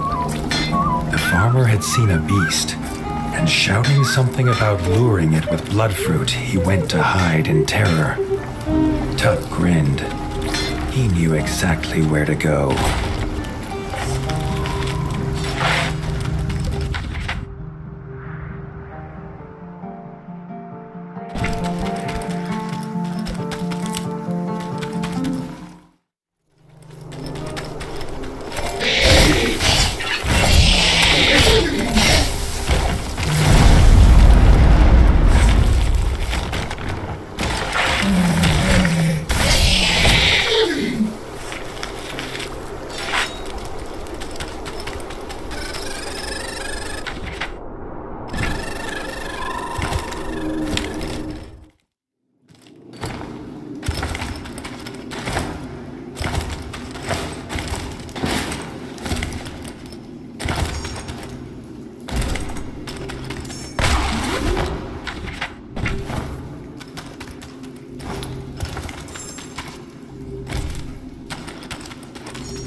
The statue before Arlo pulsed with a familiar power and soon began to fill his body with elemental energy.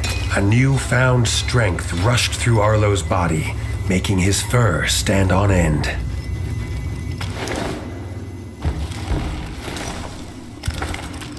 Arlo found Tuck at the bottom of Blackfoot Caverns, the fruit he needed just out of his reach.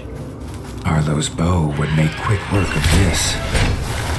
The bloodfruit burst open as it landed on the cavern floor, and seemingly in the next second came the terrible sound of beating wings.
fruit in hand, Tuck asked Arlo to come to Longfang Castle, where they would set their trap.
It was eerily quiet at the ruins. Tuck had everything ready for the trap. It only needed Arlo to toss the blood fruit into the cooking pot.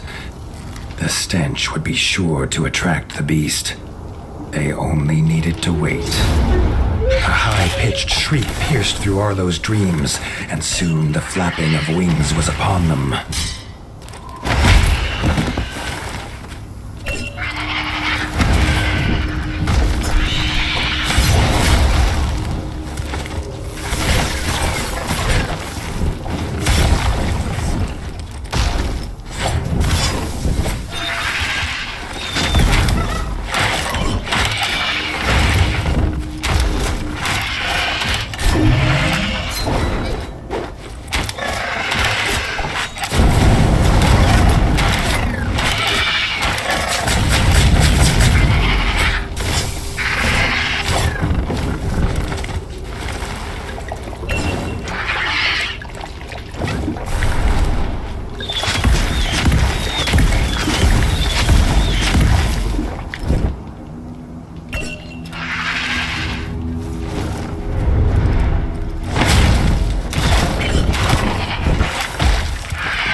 Tuck asked if Arlo could carve its beak from the beast's remains, the perfect centerpiece for his new shop. The young rat could barely contain his excitement and ran off, keen to find the builder at Winter's Edge, now able to build the shop of his dreams.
Arlok's emporium was indeed a marvel, with items for hunting, ingredients for cooking and smithing, and a tale of adventure for all who asked about the great beak on display. Arlo was sure he would be returning often.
Ranger had come from distant White Whisker. Gray Ears told the tale of a Darkwing camp sending raids on the Rabbit Village. Arlo swore he would send the bats back to their evil ice mountain.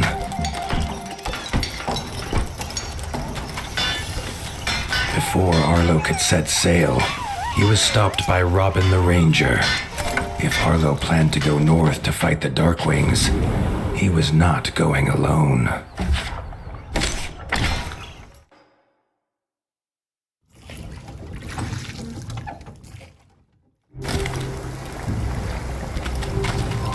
At the docks of White Whisker, Gray Ears bid them to come speak to the elder of the village.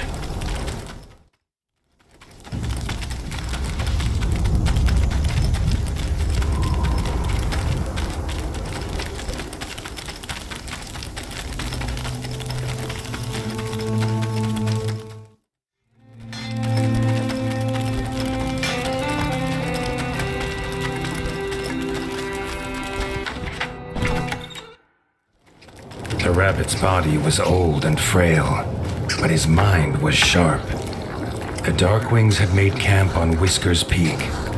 Their attack would come soon, unless someone took the fight to them.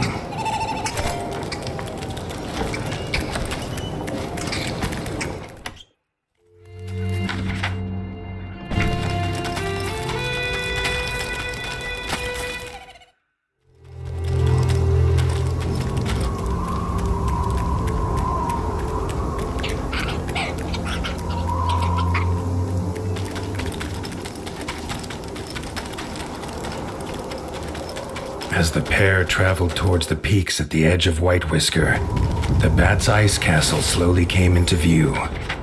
Arlo knew in his heart that one day he must take his battle there.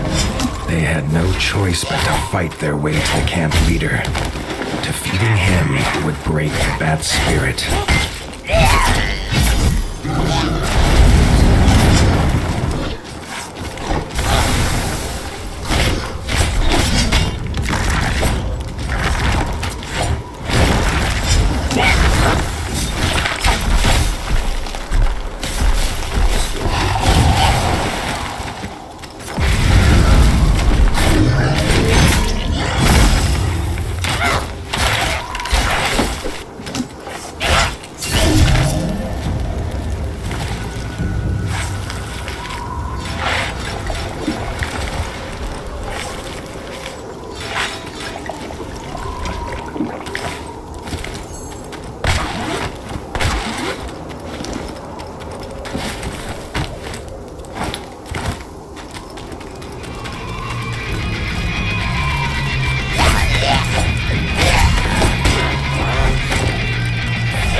Stir the very air into fury. This was not the wind, but the beating of leathery wings.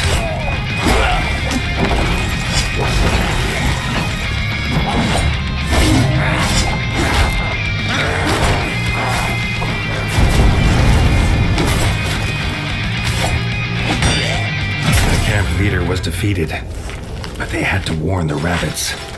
Darkwings were on their way.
Grey-Ears and the Elder were looking for the source of that terrible screech, but there was no time to explain. Arlo shouted to Grey-Ears to get the villagers to the boats. He and Robin drew their weapons.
Gray Ears and the other rabbits were safe, but terrified.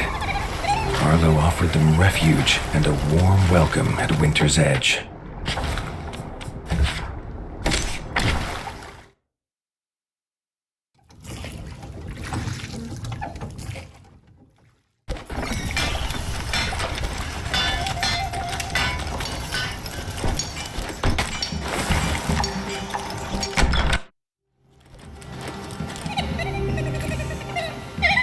Arlo was as good as his word.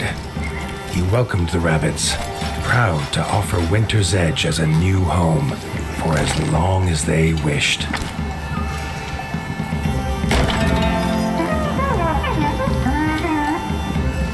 Gray Ears thanked the warden for his hospitality, but the droop of his ears and whiskers told Arlo there was a great weight on the rabbit's mind. The ranger could not contain his anger. The Darkwings had taken the Warren, the rabbit's ancestral home. He could not rest here while they spread their filth there. The warden swore they'd reclaim it together.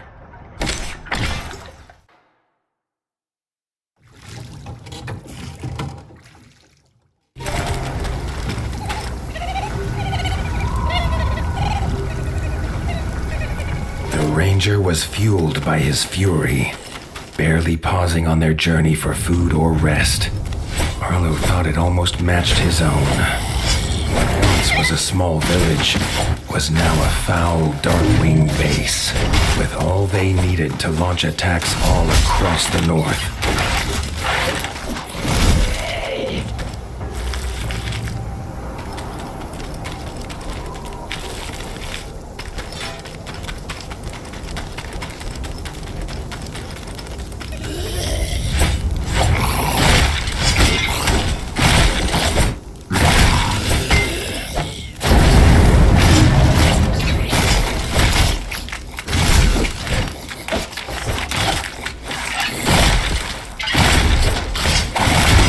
And the ranger fought tooth and paw, bow and blade, to drive back the bat filth.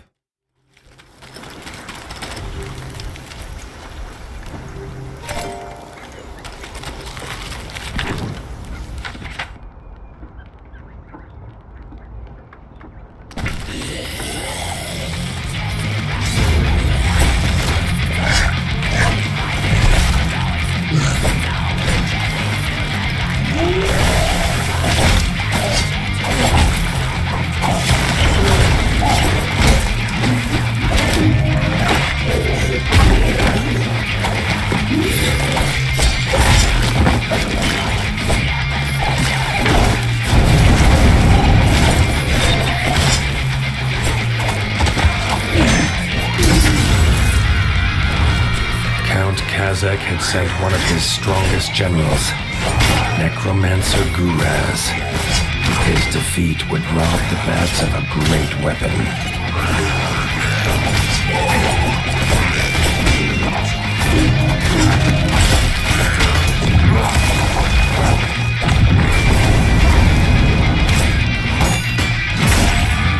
The Warren was safe in Rabbit Paws once more. Gray Ears swore that if the Warden of the Wastes ever called for help, the rabbits would answer.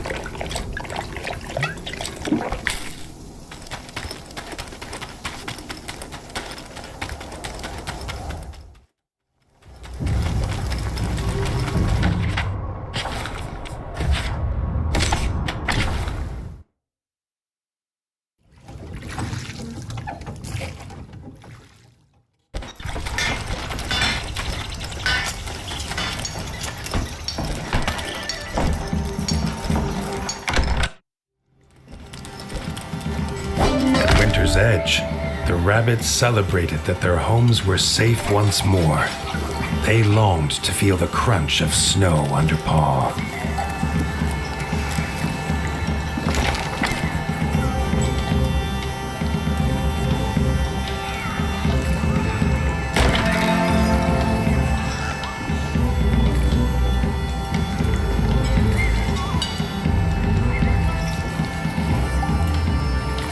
Despite all Arlo had done, the Darkwing threat was still growing.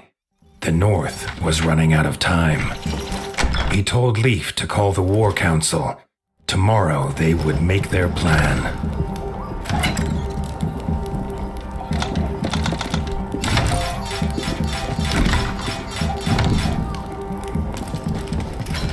Arlo could not sleep a whisker.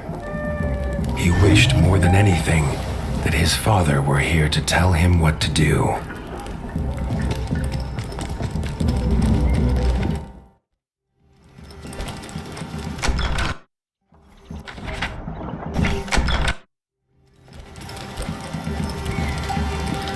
The nervous chatter silenced at Arlo's entrance. He did not sweeten the truth. The Darkwing numbers grew. They would return, and Winter's Edge could not stop them alone. He called Robin forward. Arlo was raised on tales of how the North could not rely on Southern kings. But he was desperate. The Ranger was sure King Reggie would prove different. Ordering the council to prepare for war, they set course for the Crimson Keep.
The Crimson Keep's dock was the greatest Arlo had seen.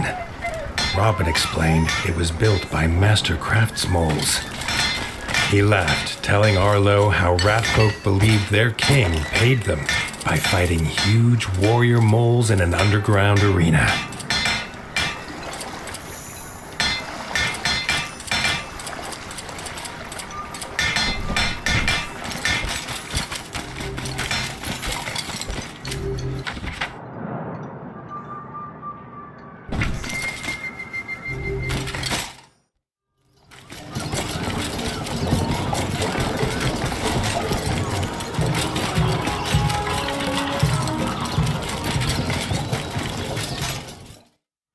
The king's steward, Doug, stopped them before the throne room. He started at the news of war and then rushed away, muttering about how the armor would need to be polished.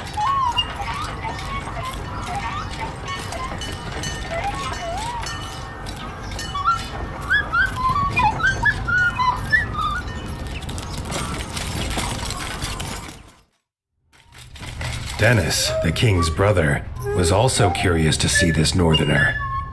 Dennis missed war. He could plainly see by Arlo's expression that was the warden's task. He hoped they could fight together someday.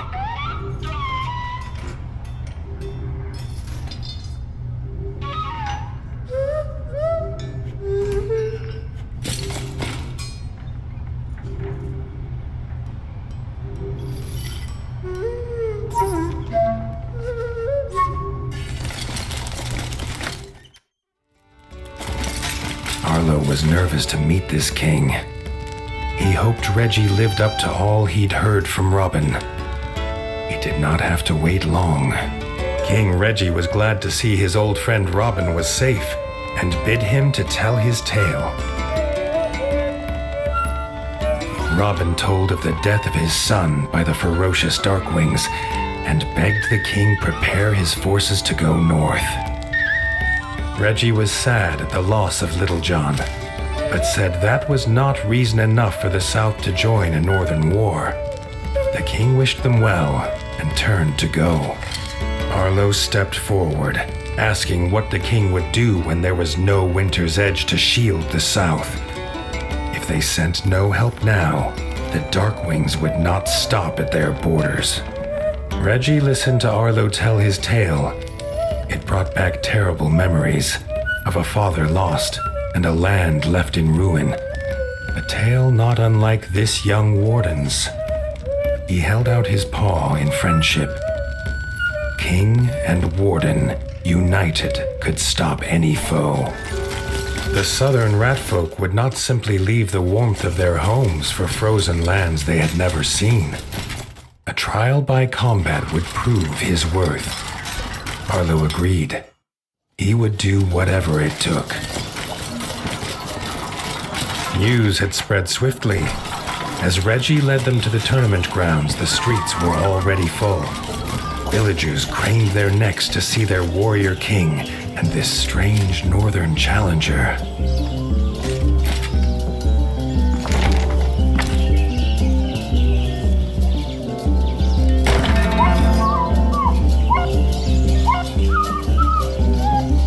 Doug was an unlikely opponent for the first round.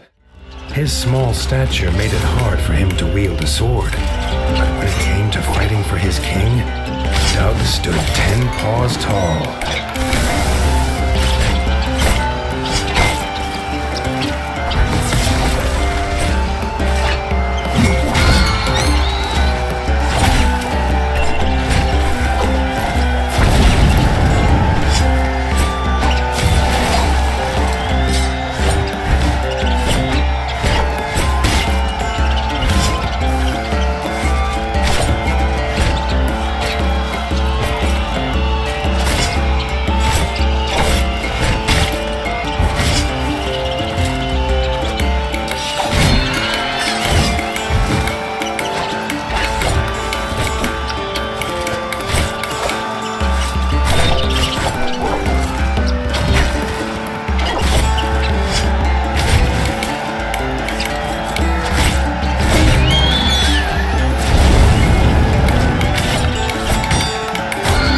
No match for Arlo's superior skill.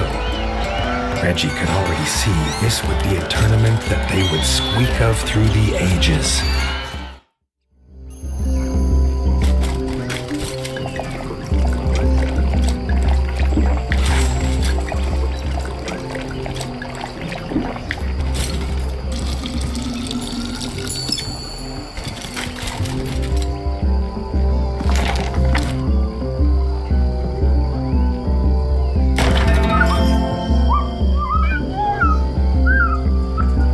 Dennis, veteran of the Green Ward's War and captain of the Royal Guard, would be a true challenge for Arlo. The crowd's cheers for the king's brother echoed off the arena walls.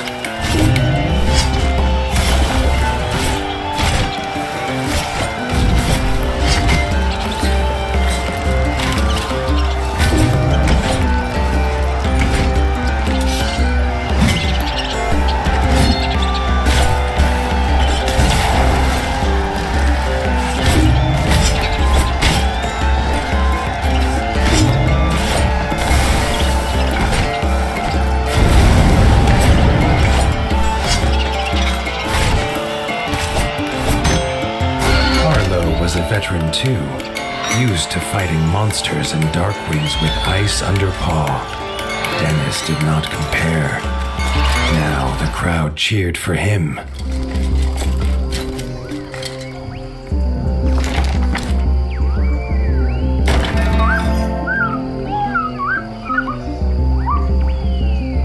Arlo's final opponent was the king himself. Reggie had seen off the frog invaders almost single-pawed and was beloved by his subjects. This fight would be a tale for their times.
In stature and skill, there was not a whisker between them. They shook paws in truce. No rat could doubt Arlo's worth now.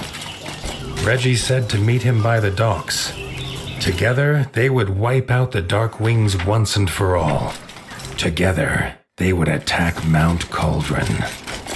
Seeing the king's forces training for battle, Arlo felt the stirrings of something he'd long thought dead in his heart. Hope. At the dock, Arlo's little heart leapt again at the strange contraption. If it was a boat or a house, he could not tell, nor why it had a giant sleeping fuzzlebug atop it.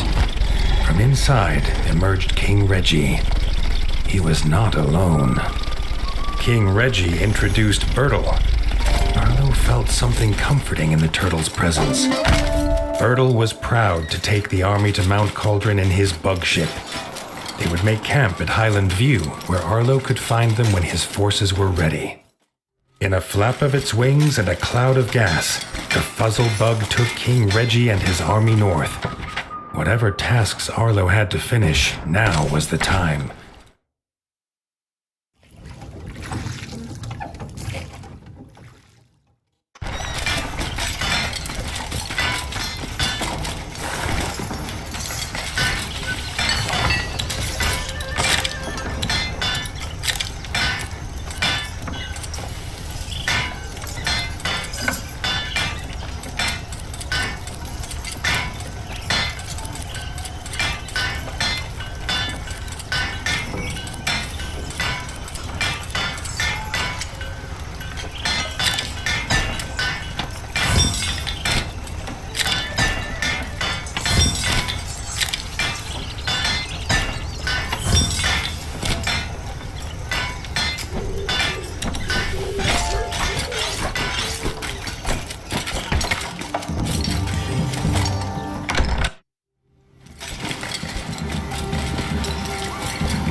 Winter's Edge, Arlo told Leif to gather all the clans.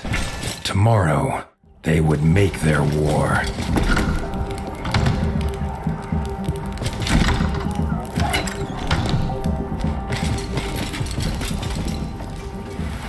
Arlo went to bed, for once without despair. The king and the warden's forces together would make a last stand. They would sing of it forever. He wondered what sort of tale it would be. The clan's leaders listened to the warden and king's plan. They were nervous of this flying contraption, but their fear was as nothing compared to their iron will. They would take the mountain, the Sky Scorcher, and Count Kazak himself. Raising their weapons in salute, Arlo was glad to see his friends united, though the feeling was bittersweet. It seemed impossible all would return.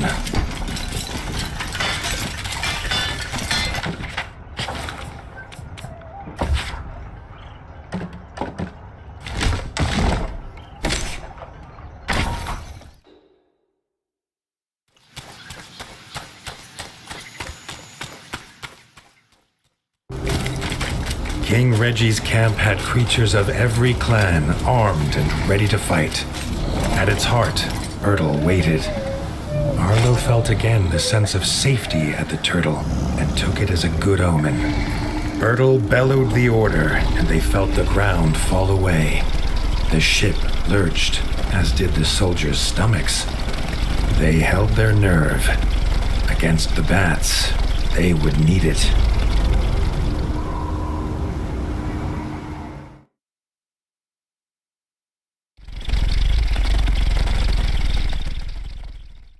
They landed with a thud.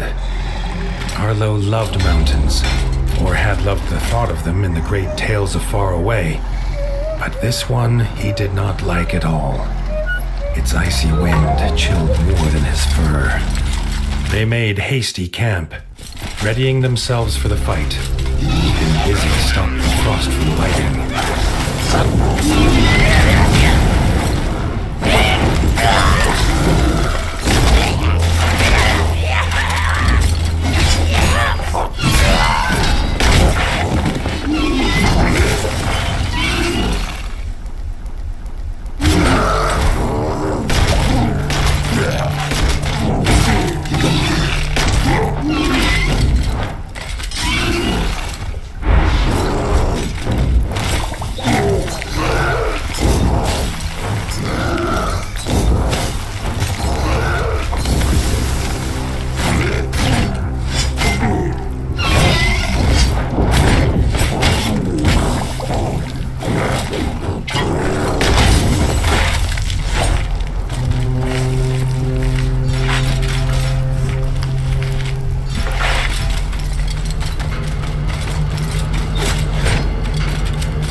So it began.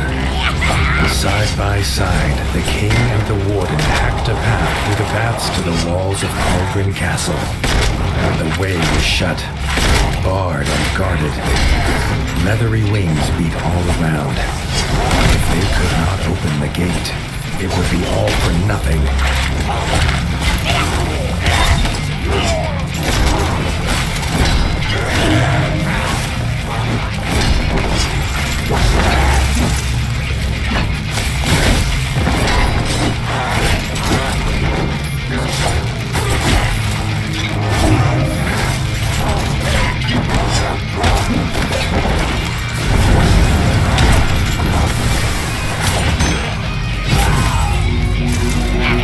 Reggie sounded his horn.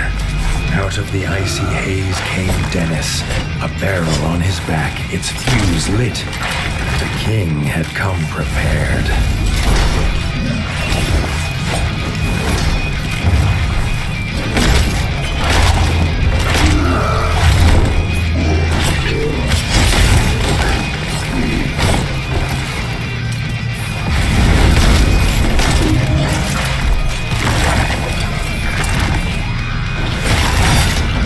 The gate was shattered with a boom that echoed across the mountainside. It was a hammer blow to their enemies' hearts.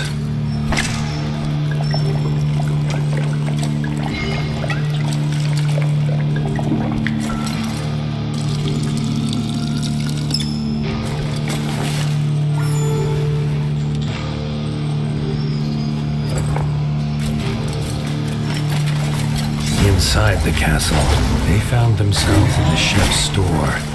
Before they could be disgusted at the contents, they had to take care of the chef.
They moved in step, a flawless dance of blood and vengeance. Neither knew that their own blood united them, but perhaps just then they felt it.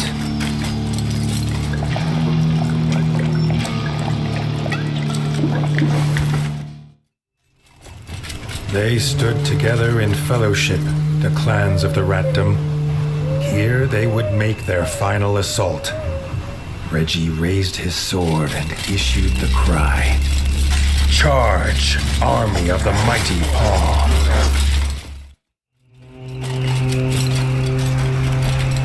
Emerging through the mist at the base of Mount Cauldron, Arlo came upon the king, locked in combat. Count Kazakh and his undead Sky Scorcher. Arlo rushed to his side. But again, he was too late. The Sky Scorcher was gone, flying to the summit with the king in its claws. The despair took hold. Just then, he heard his friends fighting on. He could not abandon them. He stood tall. He would be their captain now, and they would follow, even under the shadow of Darkwings.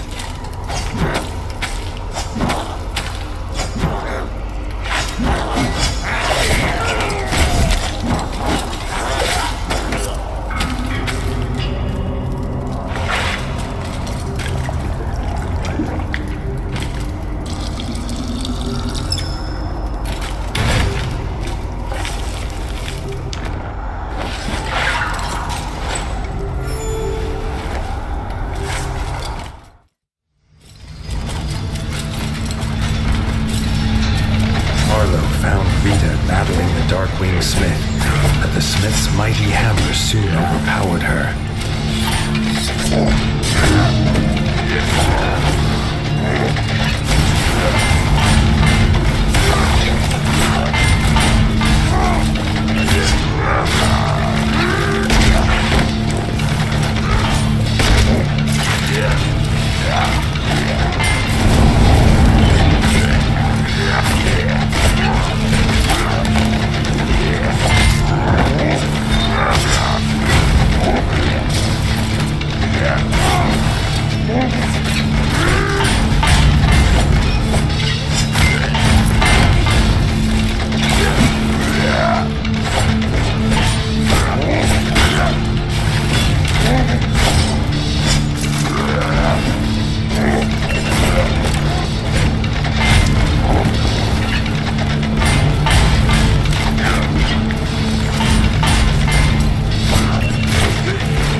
Nightwing Smith. The fiery heat in the heart of the mountain burned hotter than any forge. Rita moved, clutching to life. Arlo ordered Erica to take her to camp. He would continue alone.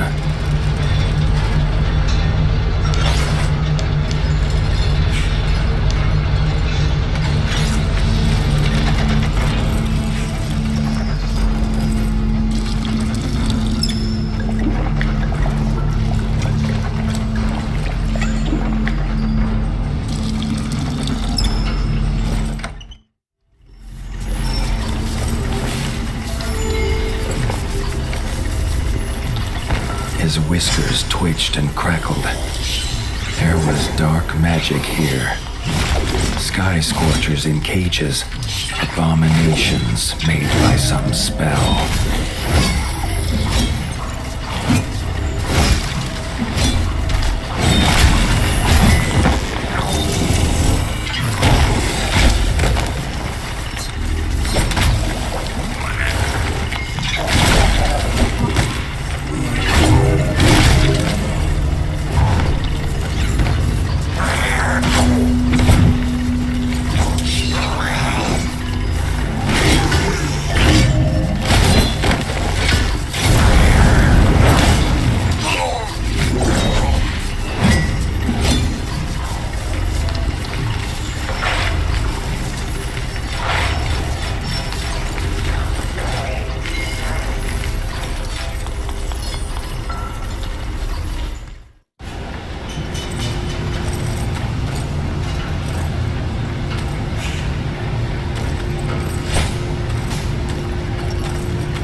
The screeches of dying bats echoed through the corridors. He knew these arrows. It was Robin, determined to rescue his king.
Slashing and arrows flying, they fought their way toward the summit.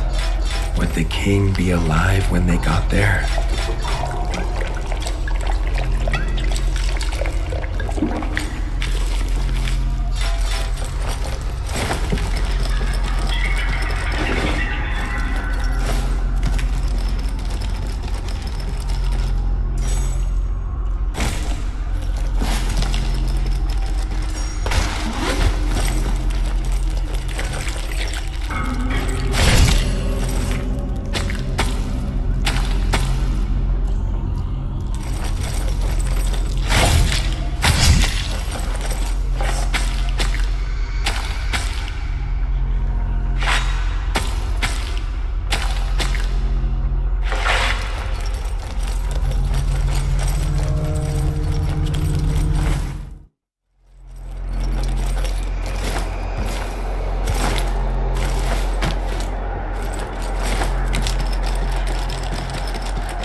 the huge throne room, they finally set eyes on the foul, laughing figure of Count Kazak, sat on his icy throne. Bertel kneeled exhausted before him. This pained the warden more than he could explain. Kazak left his beast to fight them. He had a king to kill. Arlo and Robin fought with all they had, their hope driving them on.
The beast fell, but there was no time to rest.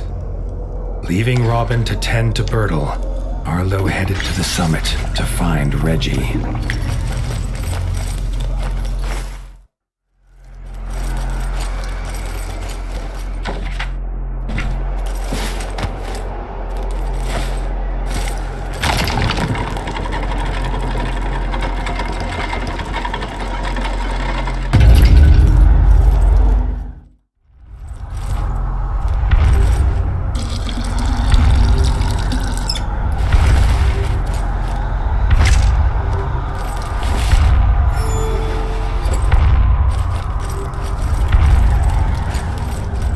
The icy wind bit at his fur as he emerged on the peak. He saw, silhouetted in the mist, Count Kazak, and in his claws he held King Reggie, dangling over the edge. With a shriek of victory, the Count let go of the king and seemed to melt into the fatal mist. They flew into battle. The warden and the Count's weapons clashed, echoing across the mountain.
Count's corrupted body fell heavy on the ground. Arlo rushed to the edge, calling for the king, but the only answer in the mist was the icy wind. The war was won, but Arlo could not feel the victory. He barely noticed his friends join him. The Fellowship bowed their heads in honor of their brave king. The tale of this war would be as much of loss as of winning.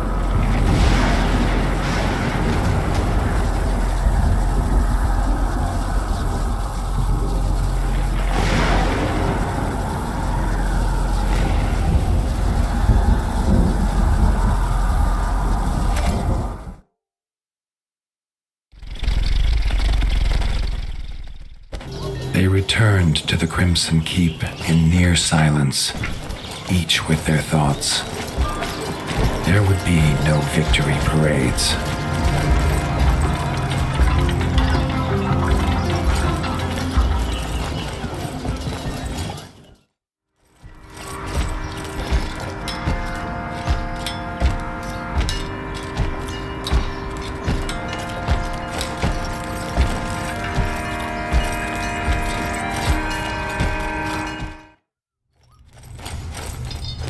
Arlo heard a commotion ahead.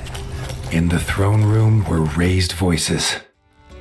Bertel stood in front of Reggie's throne, holding the crown, asking who should now carry this burden. Dennis barged forward to claim it. He was brother of the king. It was his by birth. Robin stepped forward and proclaimed that Arlo was rightfully king. Without him, there would be no kingdom to rule. He had proved himself on the peak. He was not alone. Leaders of the clans stepped forward and echoed their favor of the warden. Arlo objected. He had no claim here. Bertel slammed his staff into the floor to silence the rising voices. He had a secret to tell. Arlo's father was King Rattus. Bertel himself had delivered him as a child to the warden. He had a claim, if he was willing to take it.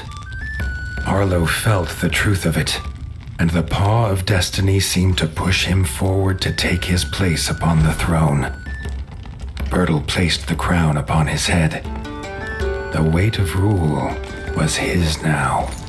Dennis had been forgotten in the shouts of joy from the clans.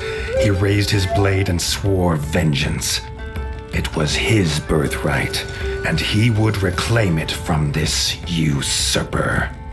Arlo set aside the warden and became the king. A new dawn broke over the land, bright and clear. The king sensed it would not last. The promise of his half-brother would surely mean war would come again. But that, as they say, is a tale for another time.